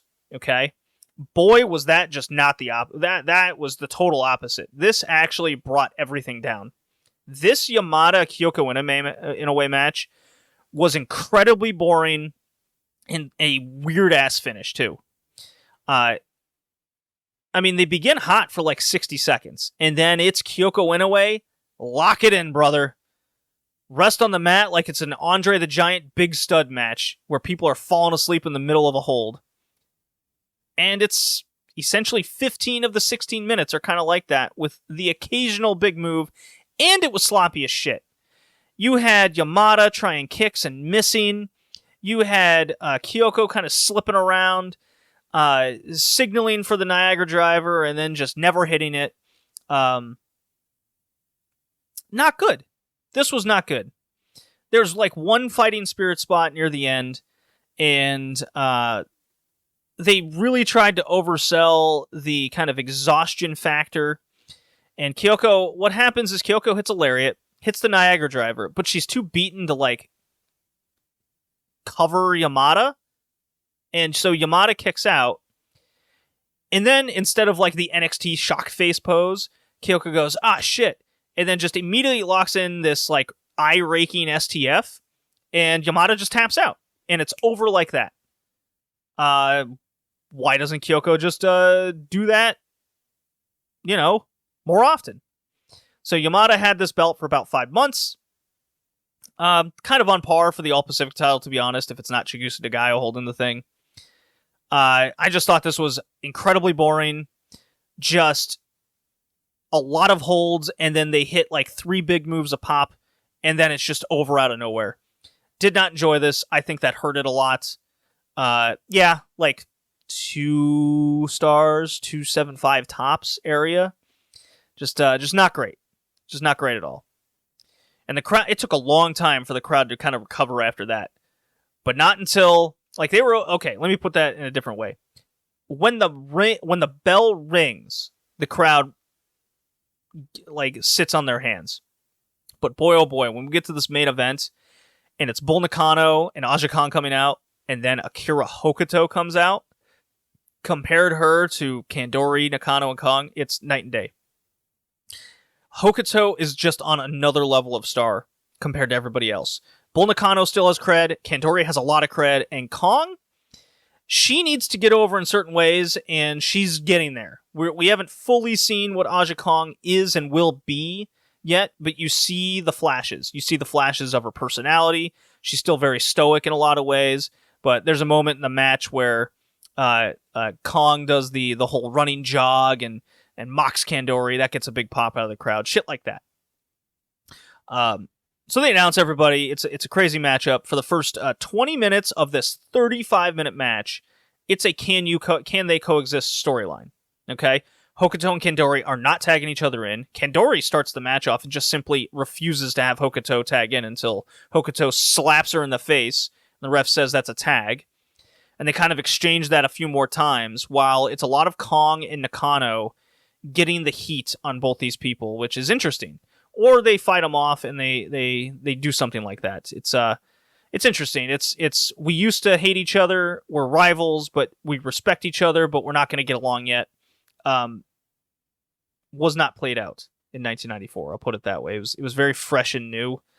There's a lot of instances of brawling outside very quickly and shortly. I mean, I forgot to mention this in the Reggie Bennett Hota match, but when there's a time where they go to the table and Bennett is going to give Hota a power bomb as they stand on the table, and the legs go out during the power bomb, and Hota's like head and like lower back go into the angle of the dropped end of the table, and it's like terrifying. Well, in this match, the table also does not break ever, with multiple instances of pile drivers and suplexes on various tables, and Kandori and Hokuto and company ramming Kong and Nakano into the like silvery futuristic gateway that they have for an entrance. There's a funny instance of Kong and Hokuto going to the commentators table instead of one on the other side, and the mics are all fumbling around. Commentary's gone. Kong is throwing guardrails at people without regard for their safety, even though there's fans around. So the brawling sequences were actually pretty exciting and good. They were much like the mid '80s to me. It got some heat. There was a lot of moments within that first 20 though, where they weren't brawling outside, where it was just a lot of the occasional tag move, clothesline type situation, doing some tandem elbow drop, leg drop combinations, lock it in, work the leg. It's definitely a stalling for time type journey. And it's up to them to try to make it more interesting. And in the context of 94 and what Hokuto means and the story being told, you can tell the crowd was into it at the time for sure. And there's a reason for that. Absolutely. It's four of the biggest women's stars right now in the industry, bar none. I don't think anyone is close at this time. Maybe you can replace Manami Toyota with Aja Kong, but Kong's the champion, not Toyota. So that's kind of my argument there. And then we get to that last 15 minutes where it is just straight up near fall forever. For 15 minutes of near falls, and the crowd's stomping, the crowd's getting into it. Every single sequence is edge of your seat exciting. So the journey to that point and how much actual time there was of interesting wrestling makes this match kind of added to the all-time great list in that instance. Do I think it's better than the two Hokuto Kandori matches? I don't. Do I think it's better than some of the other matches, especially on the singles spectrum? Tag spectrum? I don't know. I mean, you heard me earlier. I like that LCO Ozaki Cutie Suzuki match more. But it's hard to deny the heat and excitement of the last 15 minutes of this match, especially the last 10 and 5. It was like 3 tiers of escalation there, until you finally get to Hokuto doing 2 Northern Lights bombs on Aja Kong to finish this matchup. Great close near falls of Kandori, having both Bull Nakano and Kong and sleeper holds and arm bars that the crowd really bought into. And then that told the story at the end. Hokuto has pinned the champion, a rare pin for against Aja Kong. They made one of these retirement road matches for Hokuto count a hell of a lot by pinning the champion, and they're telling the story that Hokuto has never won the top title in the company, and she's on her retirement, and this is her last run, baby. And there's only one place they can do this at, and that's the Dome, and that's where we're leading to. There you go. Big slugfest, big time match that drew the house. What's not to like about this, besides maybe the journey took a little too long to get going for that 20 of the 35 minutes.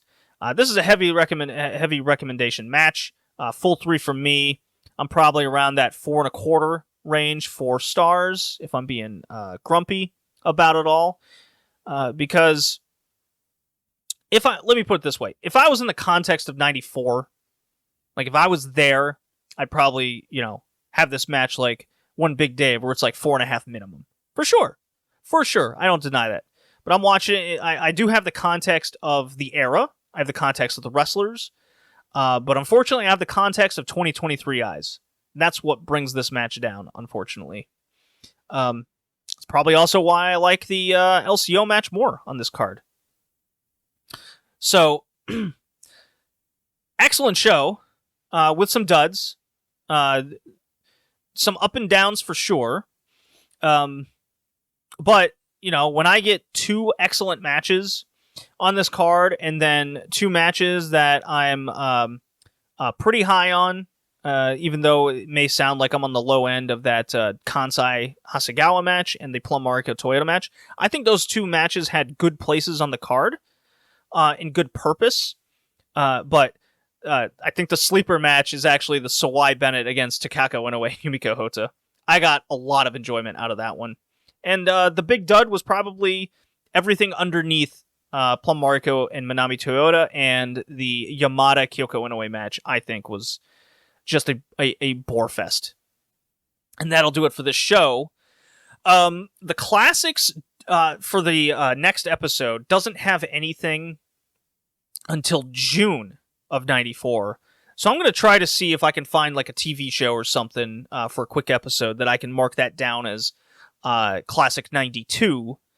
And then we can move on to Classic 93 and get into kind of I guess it would be the Japan Grand Prix of this very year. And that'll do it for this episode of All Japan Women Destiny and this retro section of the podcast.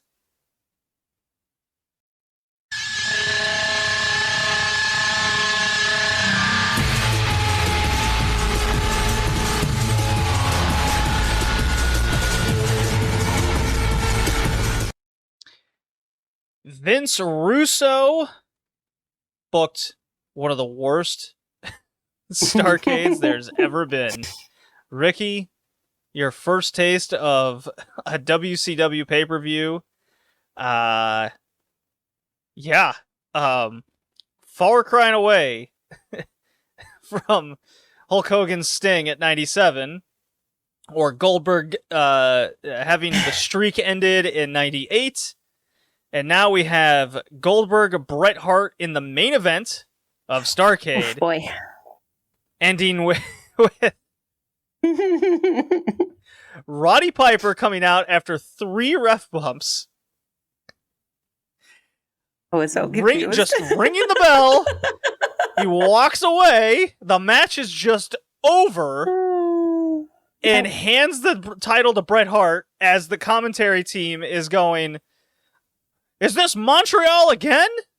Because Vince Russo loves his WWF references. The other guys. I'm sure Yep. Okay, so my main takeaways from this show. Okay. I wrote, here's what I put at the top of my sheet. Tony Schiavone. Uh-huh. So many giant fake boobs. Uh-huh. And this was a lot of Jeff Jarrett. So much Jeff Jarrett. To the point when my top 3. To the point where when he came out for like a 5th time, yep. Schiavone, I think it was Bobby Heenan, who's clearly drinking on the show, and who could blame him? Yep. He just goes, "Again with this guy?" I mean, halfway through the show, they have the commentary. They're at the commentary team. And by the way, Scott Hudson is on the commentary team for this show. Haven't watched any Nitros with him on there to date, so it's just this new guy.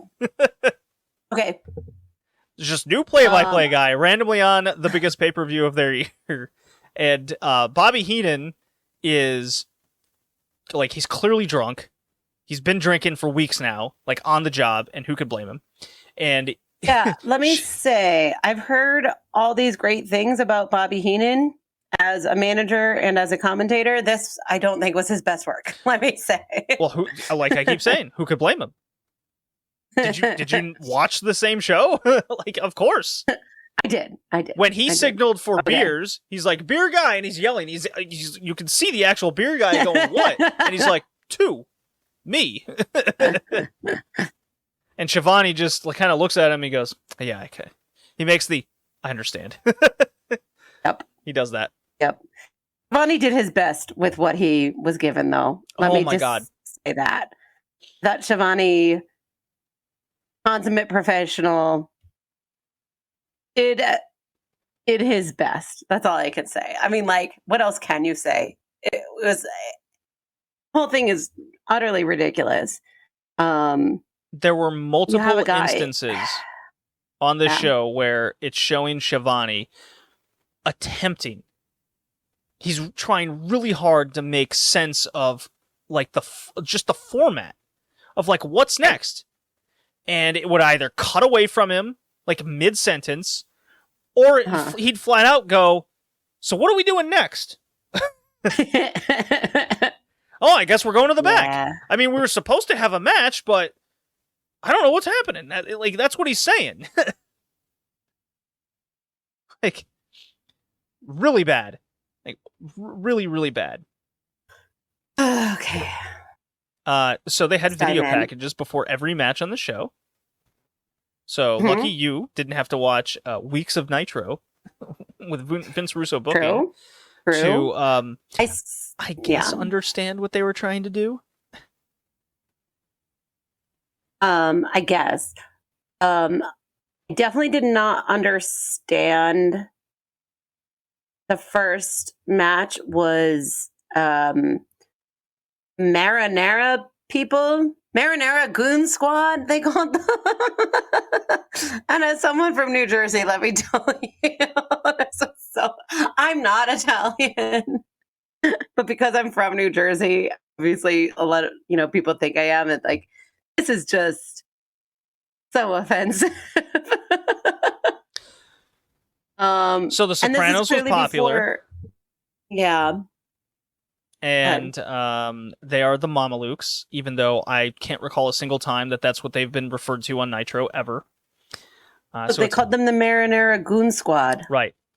Wrote that down. So it's Johnny the Bull, Big Vito, with Tony Marinara as their manager, who's trying to kill Disco Inferno and Lash LaRue for God knows what reason. So at this point, do we not know that Disco Inferno is a piece of shit? I guess as a human being. I mean, we all kind of in 1999. Like, I hated him back then, and I was a kid. Okay, just okay. He was a d-bag, but I mean, he was Disco Inferno. Who cares?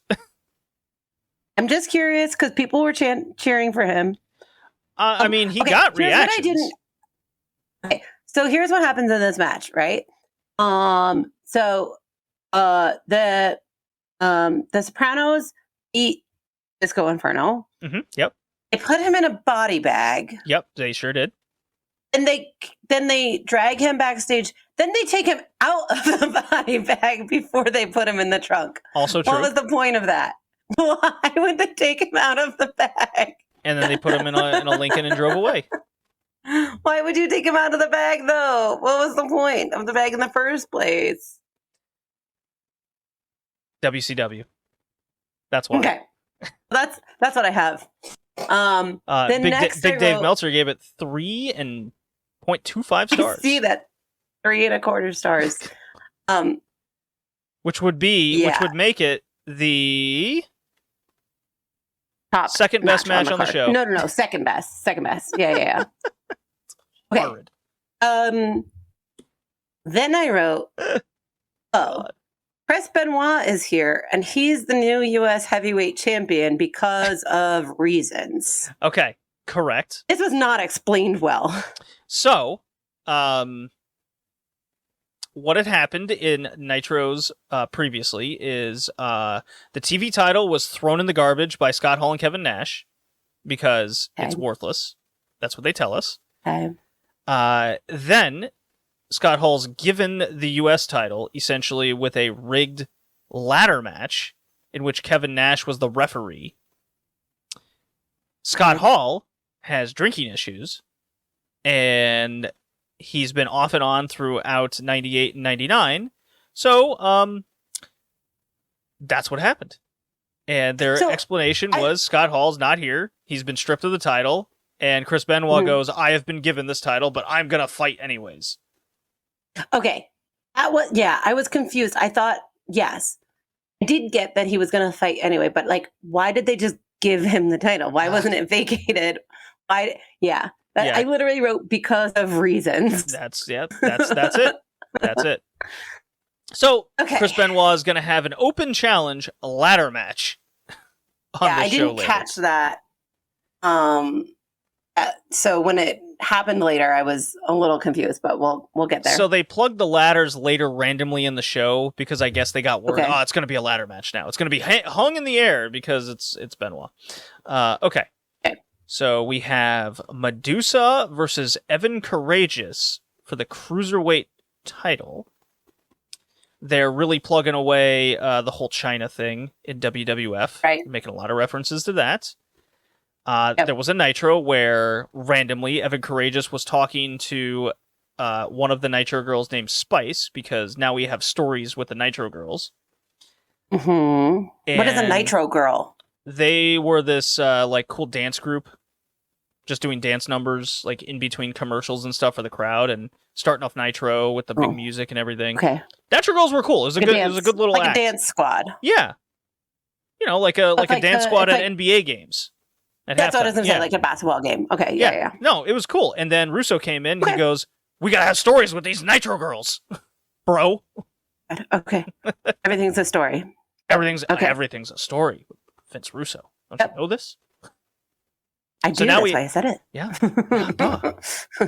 So Medusa and Evan Courageous have a match. What'd you think? Say that again.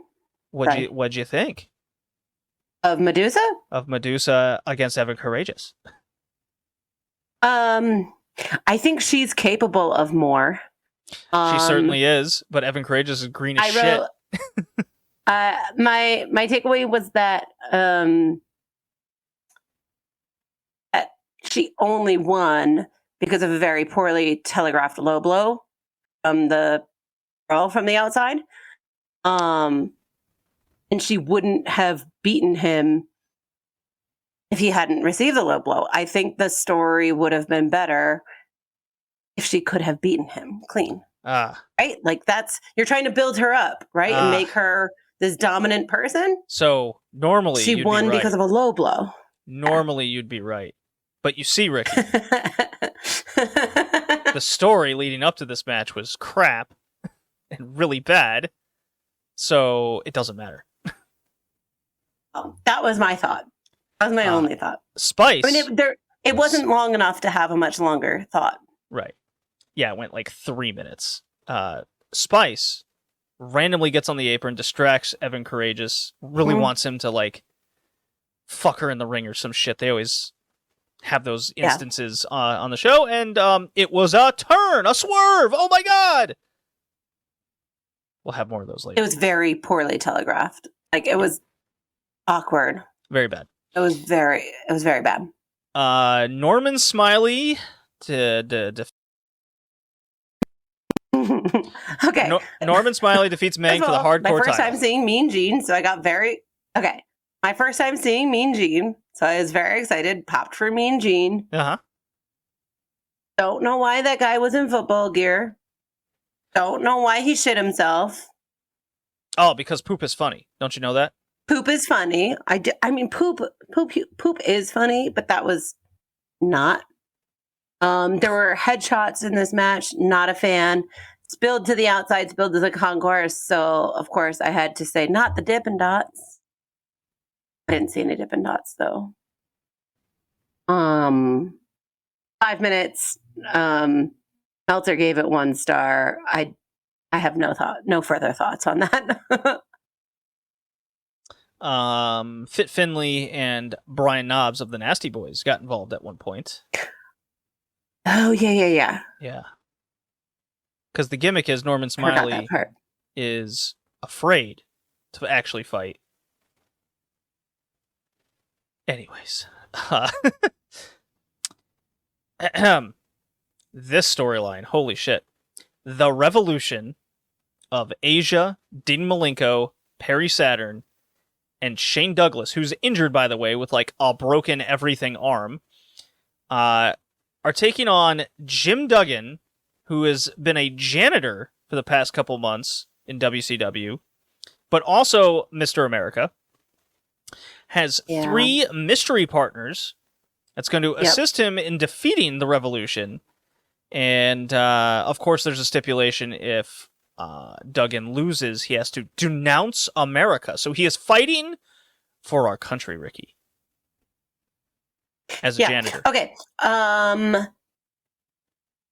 So, do you remember You Can't Do That on Television?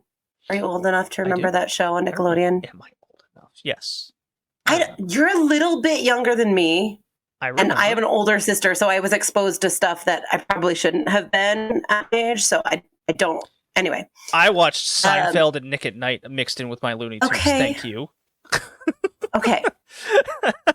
All I could think of watching Hacksaw Jim Duggan was I was thinking of the gross chef from You Can't Do That on Television. You can't do that on TV.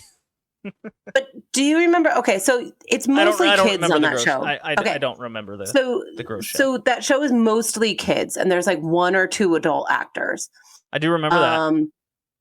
And the one male adult actor played a bunch of different roles, and one of them is he plays a chef at like some real like disgusting greasy spoon diner. He's disgusting. He's like snotting all over everything. Oh, this sounds familiar. Yes. Anyway, that's all I could think of watching Hacksaw in the Ring. That's fair.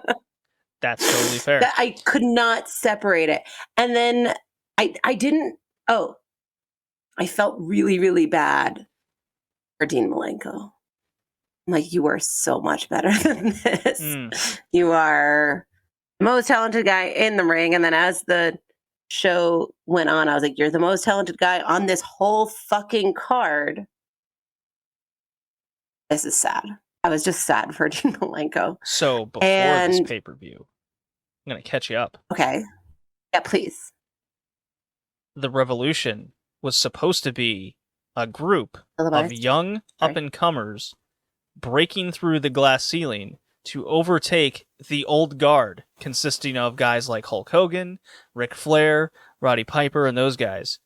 And they lost. They all lost. They became geeks. Shane Douglas came in. There's been tons of turns. Chris Benoit was in the group. Then he was out. And then all of a sudden they denounce America, and America sucks. But they did that turn in Canada. This is 1999. Yes. Okay, yeah. I'm just trying to, like, think of why that was a thing. Uh-huh. Yeah. Well, anyways. So Jim Duggan has his mystery partners revealed, and it's the 1980s stable of the Varsity Club, which randomly consists of Kevin Sullivan, Mike Rotunda, and we just saw him like 2 weeks ago, heel Rick Steiner. Like, big-time heel with Sid Vicious and company, and like TV champion, like dastardly heel guy. Mm-hmm. So I'm just like baffled. I'm just going, huh?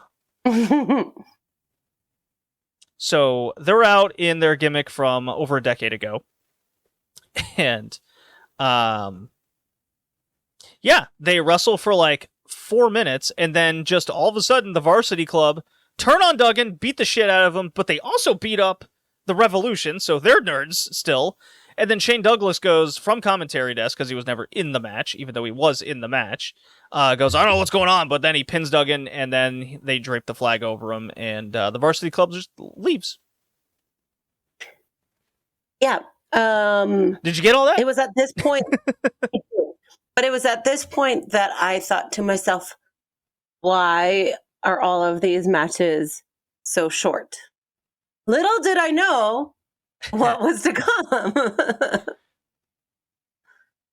Literally, every match was under 10 minutes up to this point. Most of them under 5.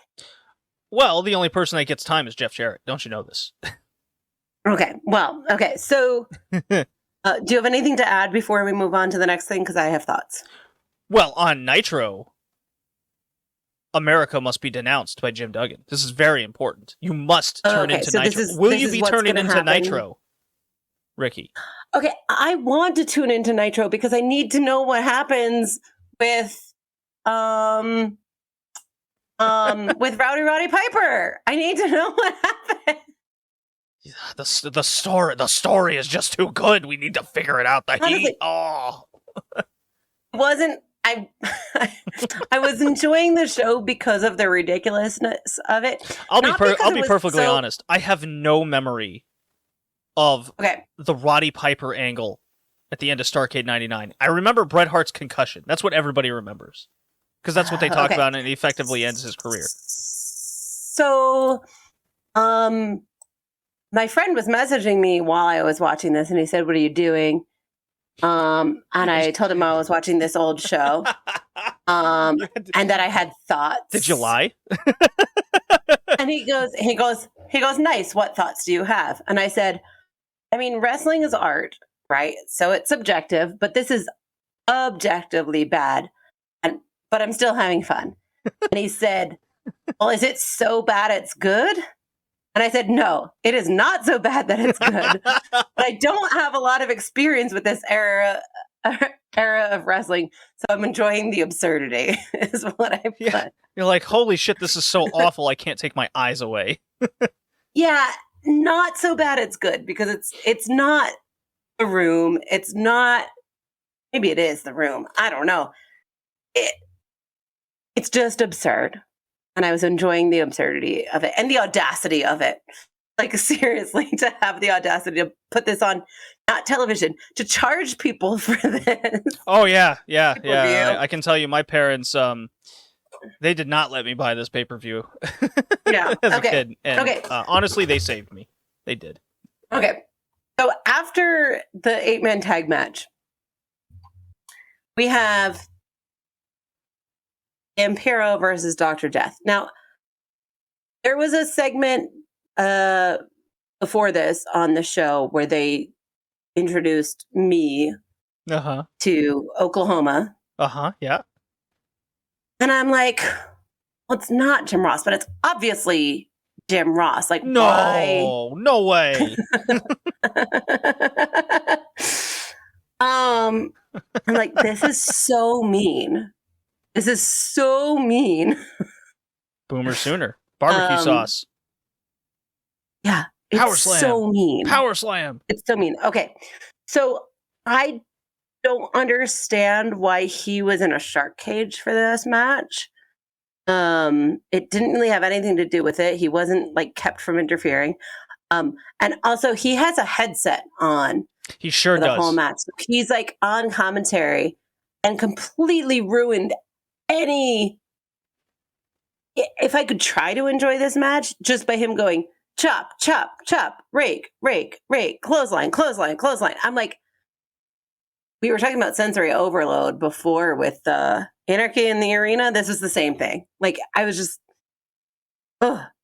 And I got really distracted because I realized I recognized the referee, and it was Charles Robinson, who's now head ref with WWE. So that kind of took me out of it. But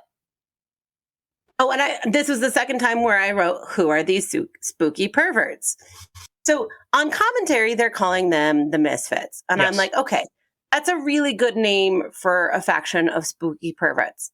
Then I couldn't find them on Cage Match. So I did a little Googling. Oh boy. Sure enough, they are the band, the Misfits. Yes. So prior. And I found a great article from What Culture explaining how they got involved.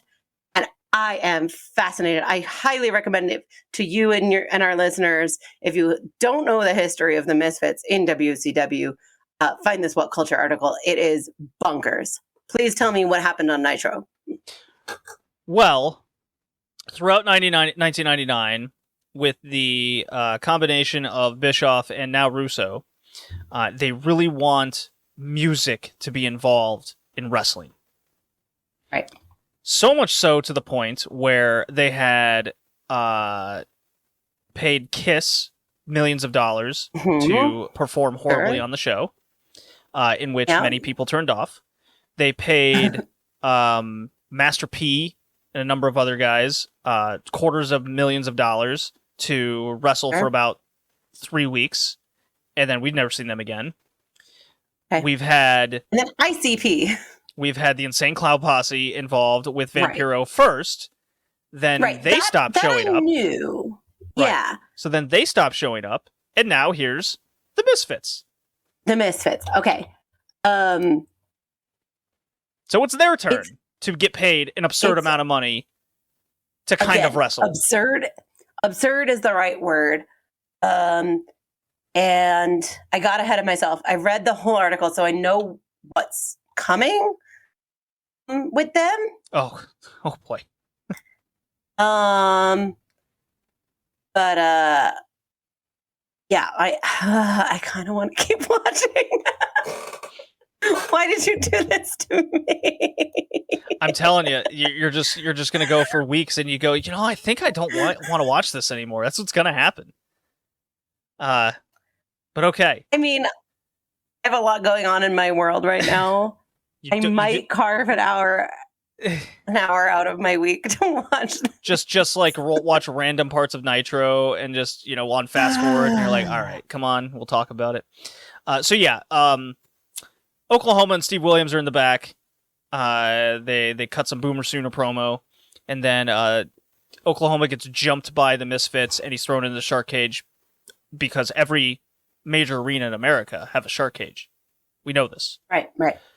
So he's in a shark cage ringside. They randomly then say, if Vampiro wins, he gets to face Oklahoma in a singles match. So, right. My God, bust out my $69.99 right now. I need to see that. Wouldn't you know, Steve Williams faces all of the Misfits, completely with ref bumps, because can't have enough of those on the show.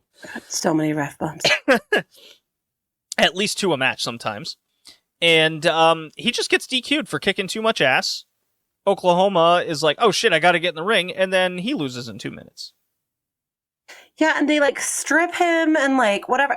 This is just so. I mean, I understand. Jason was in and out and watched some of this with me, and he explained some of why the Oklahoma character exists to me. It's to 100% make fun of Jim Ross and belittling the character on the other show. But what it does, and Russo's really good at this, is, get this, it makes your show worse. Yeah. It so bad. Anyways, Creative Control. Get it? That's their tag team name. And Kurt Hennig. I thought that was cute. Yeah. Are against Harlem Heat. Can they coexist? And Midnight, who's had 1 wrestling match prior to this. This was. I liked the pre-match from Harlem Heat, and Mr. Perfect, Kurt Hennig, is one of my best friend's favorite wrestlers, so I was definitely excited to see him do his thing. I haven't watched a whole lot of Kurt Hennig. I don't think this match was the one to judge him by. I mean, he looked good. He looked better than a lot of it. I mean, and Booker looked good, but that's it. And it was also still really short. 8 minutes. Especially for a multi-man match. Yeah. Yeah. Creative Control wins. Kurt Hennig gets in the ring right in front of the ref, clocks a dude with a weapon.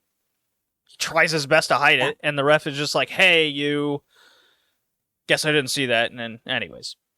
Jeff Jarrett against Dustin Rhodes in a bunkhouse brawl match, which I thought I was watching AEW pay-per-view here, where they walked, brawled, and hit each other with shit for 12 minutes. And then that was it. That's about what I wrote. Lots of guitar shots. I didn't realize, I knew Dustin struggled with substance abuse at one point. I didn't realize he was ever as big as he was in this match. And Jason says he was bigger at some point. So it's crazy that he is in better shape now than he was 24 years ago. Crazy that both of these guys are still active in wrestling. I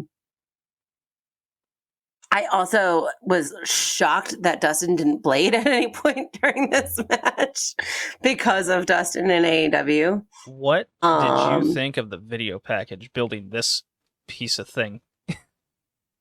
I don't remember that video. So this exists because Dustin Rhodes was given the gimmick of 7. He was supposed to be a Phantom of the Opera character that kidnapped children. And they built him up for months to come out. He finally comes out. He's floating from the ceiling kind of deal. And then he gets in the ring and he goes, "What'd you get a look of me in this crap? I'm not going to take it from the powers that be and Creative Control. So I'm going to make your lives a living hell." And then it's just him and Jeff Jarrett kind of going at each other until this match. Yeah. Headshots, 2, not a fan. And Dustin never bled, which was Nope. weird. Diamond Dallas Page against David Flair. Okay. Crowbar on a pole match. Okay. So we saw David Flair earlier in the show. He like poked his head out of the dressing room or something in a backstage segment. Sure did. I immediately knew who he was. Or I knew he wasn't Ric Flair, but I knew he was a Flair. Oh, yeah. Instantly. I didn't know which son he was. I'm not up on the history. I know there were two of them, and I know one has since passed. I've since done my research, and I know David is still with us. But at the time, I didn't know which one he was. Oh, good for him. That sounds fun. I like to work outside. I don't know why the way you put that made me laugh. Oh, that sounds fun. I like outside. The sun's out there.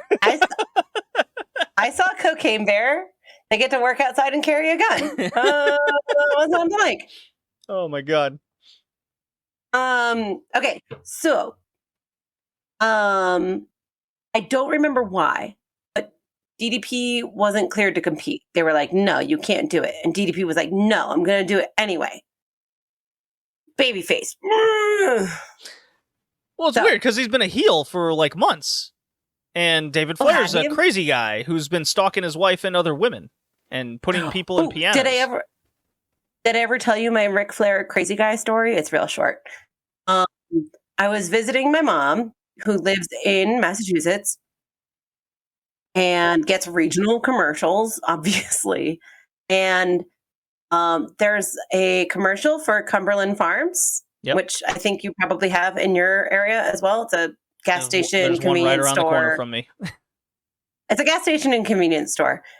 And there's this commercial for Cumberland Farms, and Ric Flair is the spokesperson in this commercial. And I didn't really bring attention to it until the very end, that I knew who he was or whatever, until the very end of the commercial where I wooed before he did. And my mom goes, oh, you know who this crazy person in this commercial is? So that's my crazy person, Ric Flair. So David Flair is especially crazy, you're saying, on Nitro? They've made him crazy. He's a crazy guy, and he stalks women. I mean, and he beats up teddy bears. What we know and he now, has a crowbar. And not about David Flair, but knowing what we know now about wrestling, I mean, sounds a little too close to home. Okay, so they do the match anyway, even though DDP wasn't supposed to be in the match. He's quote unquote not clear. Well, no, he's. What happens is cuts the promo with Mean Gene, bada boom, bada bing. I'm the New Jersey guy, and the whole objective is there's a pole, there's a crowbar on it. If you get the crowbar, you are allowed to use this weapon. Yeah. Whoever gets it first gets to use the weapon. It is legal for that person. Remember, the whole objective is to get the crowbar. That's very important, Ricky. I don't think you get it. The crowbar is on a pole, and you have to get it. No, it's on a pole. No, but you're right. I didn't get it. Right. Because I was like, I'm used to like when something's hanging above a ring, when you get it, the match ends. I didn't know how the on a pole thing ends. I realized later that once you get it, you can use it. Like I figured that out. Like I'm not stupid. Like once the match didn't end, I was like, okay, he can use it.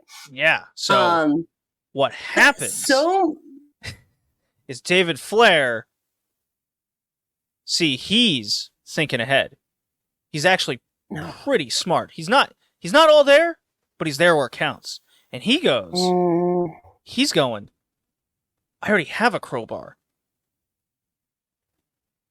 So he just jumps DDP and hits him with it a couple times. Oh, you're right.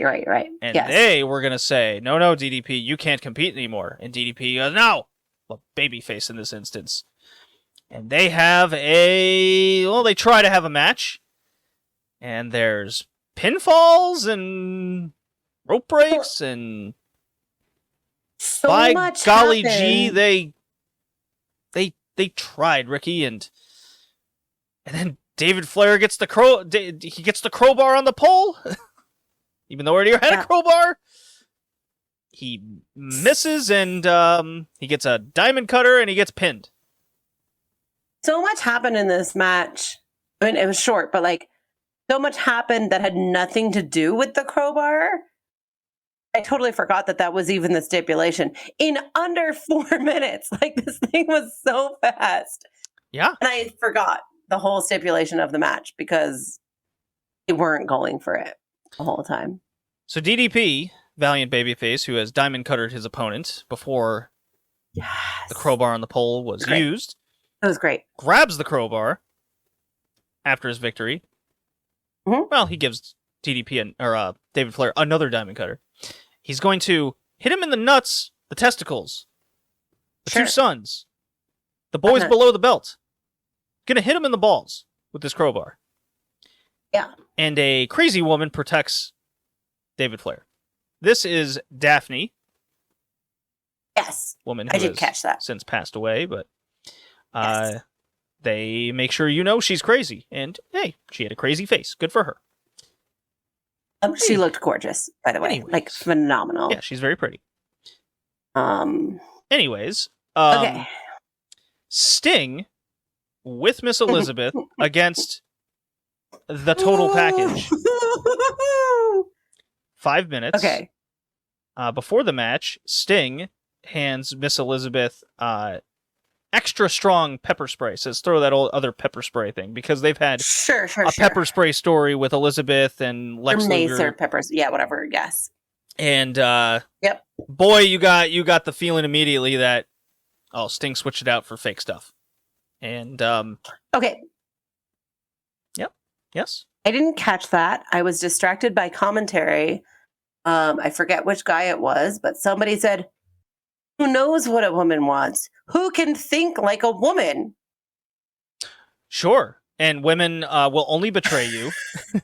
That's what women do. So Tony, they are liars. Tony the or commentary was very Tony clear or about all somebody that else- too. Somebody else on commentary tried to save it by saying like women are superior, but the damage was done. I mean, that's not a save. Throughout anyway. the entire show, it was women so are. bad. Let's see. Okay. It was so bad. Throughout the entire show, we got women are whores, women are two-timers, women are thieves, women are fake, women take advantage of men, women will use men for their own advantages, women will trick men to get with other men. What am I missing? Women are crazy. We got that one too. Stupid, crazy, unknowing, whatever the word is. Yeah. Horrible misogyny. Also, oh man, this gender, this WCW. Women are not for WCW. God. Clearly. Also, we had a Sting match with Tony Schiavone, and we didn't get it's Sting, and I was very sad. No, it just goes. He just kind of comes out. Lex Luger does his post. Anyways, what the fuck are we? Miss Elizabeth tries to mace Sting, and it's silly string, and Sting wins with DQ or some shit. Who cares? 5 minutes. This did. I mean, we've talked about how I don't have any nostalgia for this era. But this really made me wish I had watched Sting in his heyday. I thought he was great. Not necessarily in this match, but just doing his thing, thing. I'm starting to get why people did like him and do have nostalgia for him. So I have nostalgia for late 80s, early 90s Sting, but of course WCW wasn't very good back then either. Sure. And then most people have nostalgia for Sting in the 96, 97 era where he turned into the Crow and he didn't wrestle. So but he's still Crow Sting here. Oh yeah, sure. Yeah. Just talks a lot more. Also, there was a terrifying bat shot in this, and they used a folding chair, and it was not like one of the lightweight gimmicky ones that they use now. This was like a real heavy, like maybe this was the next match. No. Lex Luger beat up Sting this in is this. post Yeah. and like Pillmanized his arm and did all that stuff. Okay. But it was like one of those real heavy folding chairs, you know, like that they have at like, yeah. Gotta make it look real, brother. Come on. Oh my God, it was terrifying.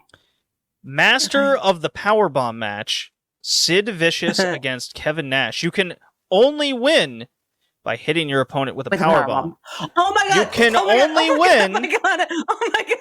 I can't wait to talk about this one. Okay. You can only win by powerbombing your opponent. A powerbomb. You have to hit this one move. That's the only way. No, no pinfalls. No near falls. No, you have to hit a powerbomb. Have to hit a powerbomb. Yeah. Ricky, did anyone hit a powerbomb in this match? Yes. Who did? Not the guy who won. How did the guy who won win this match? Because the ref's back was turned and he told him he hit a powerbomb. And the ref goes, "Good enough for me. Ring the bell." Damn right. 7 minutes. Shit. No, that was fucking terrible. Could not believe my eyes. I mean, on one hand, I'm like, okay, it's smart of Kevin Nash. Like, great. Like, yeah, of course. Why? I want this referee's license taken away. This guy should not be whatever you have to do to win. This guy should not be a referee. No.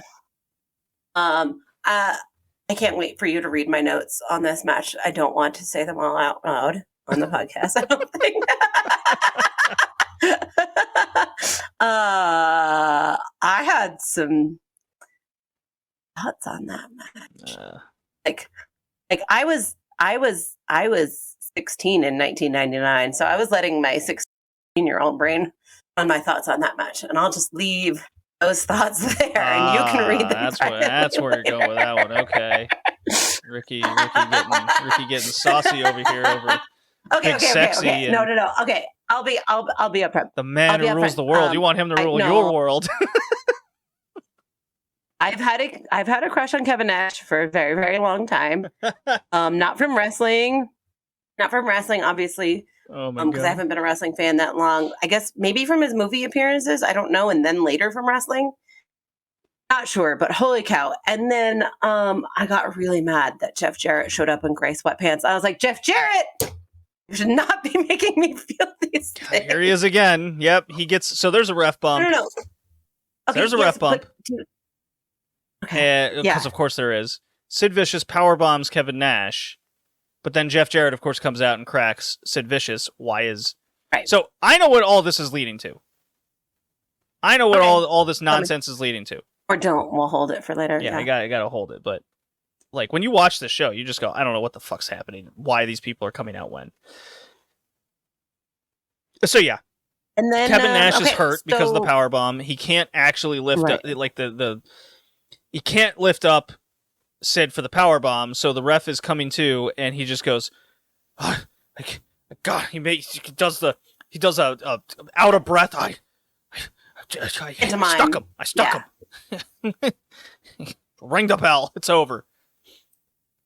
Fucking awful. Yeah, that ref is an idiot. Fucking hate this. And then more Jeff Jarrett. So more Jeff Jarrett, of course.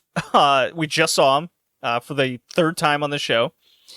And Chris Benoit comes out. It's an open challenge. Jeff Jarrett music hits, and I just go, oh, fucking, I can't anymore. Bree woo, bree woo. Yeah, except there's no bree woo. Not yet. That's TNA. Yeah. Here it's the there was ring-a-ding-a-ling. Yeah, go ahead. Country music intro. There was finally some blood in this match. Yeah, hard way blood because Benoit got cracked with the ladder in the nose and broke his nose. Oh, so bad. Easily best match in the show. Got 4 stars from the Big Dave, and I totally understand. It's guys just constantly trying to climb the ladder, get the belt. They're getting pushed off it constantly. They're hitting each other with the one ladder. This is why this match stipulation used to be my favorite once upon a time. Oh, because it was one ladder. Because Yeah, it was that one makes ladder sense. and you had to do your best to utilize that one thing. And now it's just kind of gotten over the top mostly. That's a good point. I like that. Yeah. Okay. My only problem with the ending was someone goes to the top of the ladder, Sure. doesn't grab the belt, No. instead decides he's gonna do a move. Yep. I forget. I wrote he flops to the ring, so I don't know if it was a the frog splash or it was what. the diving headbutt thing. Okay. Yeah. I think he missed Jeff Jarrett completely. It was sold anyway, which is fine. But then he climbs back up the ladder and gets the belt anyway. Yeah. Like normally when you're like close to the belt and you don't get it and you opt to do an extra move, that's your downfall and you lose, right? So I don't really understand the point of him doing the extra move, but he gets the belt and he won the title that, instead of having it given to him. So okay, then main event, Bret Hart, Goldberg. Do the whole entrances, feels like a big match because it's two of the biggest stars in the company. Bret Hart's champion. They kind of have a match for about 12 minutes. It's fine. It's nothing like great or anything. I wasn't mad. I wasn't excited. I was just like, okay, yeah, it's Bret Hart, Goldberg. Bret Hart works the leg. Goldberg kind of sells it the best he can. Then there's a ref bump. Because of course there is. There were 3 ref bumps in this match. I'm sorry, how many? 3. At least 3. I wrote 3. As in more than 2? Yeah, I wrote 3. Oh, okay. Next thing you're going to tell me it's a no disqualification match, and there's going to be refs counting rope breaks and counting to 5. No, that didn't happen. But, okay. Oh, but it was a no DQ match, and that did happen. Did it? Oh, yeah. What? Okay, I missed that. Oh, yeah. To the point totally where commentary goes, well, this isn't the original ref, so maybe they're not familiar with the fact that it's a no disqualification match. Oh, yeah, I missed that. Or at least it wasn't important enough to me to bring attention to it. So, yeah. What this match is known for the most is the famous sidekick by Goldberg, and this is what gives Bret Hart a massive concussion. And a lot of people point to this is the move that ended his career. We will find out very quickly on Nitro and Thunder in the next week that he is still wrestling. They trot him out there and they crack him over the head with many weapons while he's concussed. Yeah. That's what does it. This was, pun intended, the kicker. Beginning of the end. The kickstart to it. So, that was my memory of the match. I thought it was concussion, then they go home early, and I haven't seen this match in over 20 years, and that's not what happened at all. I also thought it happened at the early stages of the match, and it was half, and it was short, and no, they have a fucking 12-minute match. They have their ref bumps. It's just a straight match. They're going about their business. Yep. And after the third ref bump, Roddy Piper trots out to the ring because he's been a ref lately, and he's got this look on his face. And this is supposed to be playing into the story of Starrcade 97. Because Bret Hart was the special enforcer for the Sting Hogan match. They tried to do a Montreal screw job then and there. Nick Patrick fast counted, regular counted, whatever. That's what they were supposed to do. He was supposed to fast count. He regular counted. Bret Hart overturns, blah, blah, blah. So they're trying to recreate something like that, but now Piper's on the other side with him being a referee, which has been a sort of a lead up over the last few weeks on Nitro. So I go, okay, Piper's coming out, and he's going to do the final pin count and that'll play further into his story of fighting with the powers that be, Russo. Instead, he just gets in the ring as Bret Hart is starting to get a sharpshooter in, and then just says, ring the bell. Yeah. Grabs the title and starts walking away. Doesn't even hand it to Bret Hart at first. He just starts walking to the back.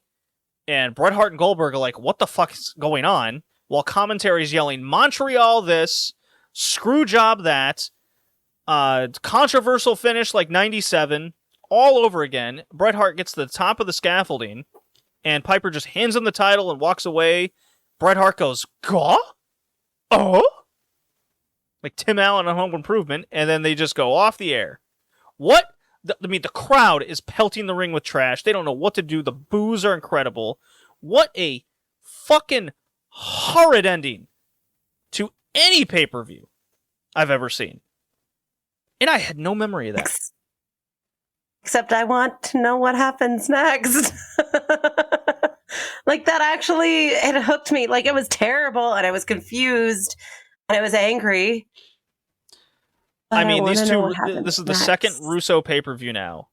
Last month, we got Hulk Hogan laying down in the middle of the ring in his, like, construction worker boots, saying, "That's not going to work for me, brother," and Sting pins him.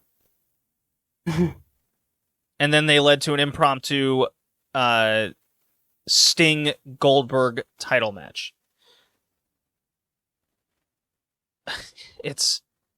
And then we got the title tournament, and now we got Starrcade. It's this era of WCW pay-per-views. Like, this is such, like, I thought 99 pay-per-views were already terrible.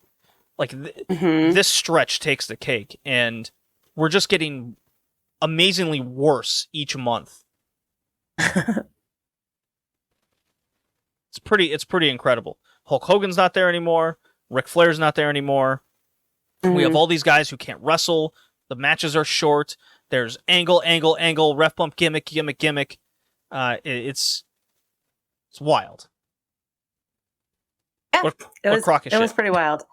I'm kind of glad this was the first one that I watched, because I can't imagine it gets a whole lot worse. She says carefully.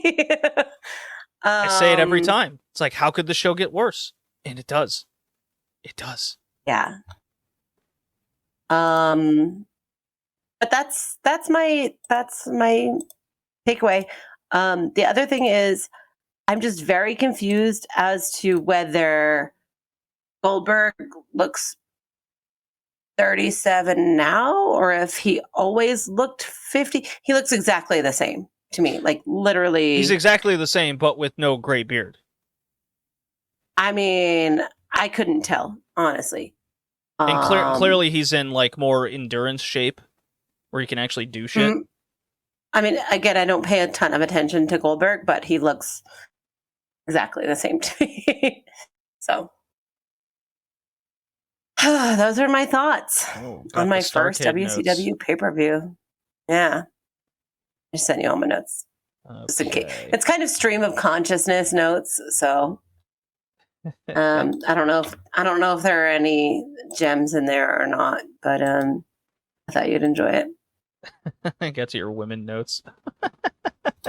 What did I say about women? Try to say that they're superior. Nope. Oh, yeah. Yeah. All right, so that was Starrcade 99. Supposedly we're getting New Year's Evil, turning the millennium at the Houston Astrodome. Oh. That's their next thing, but my God. I don't remember the fallout to this exactly.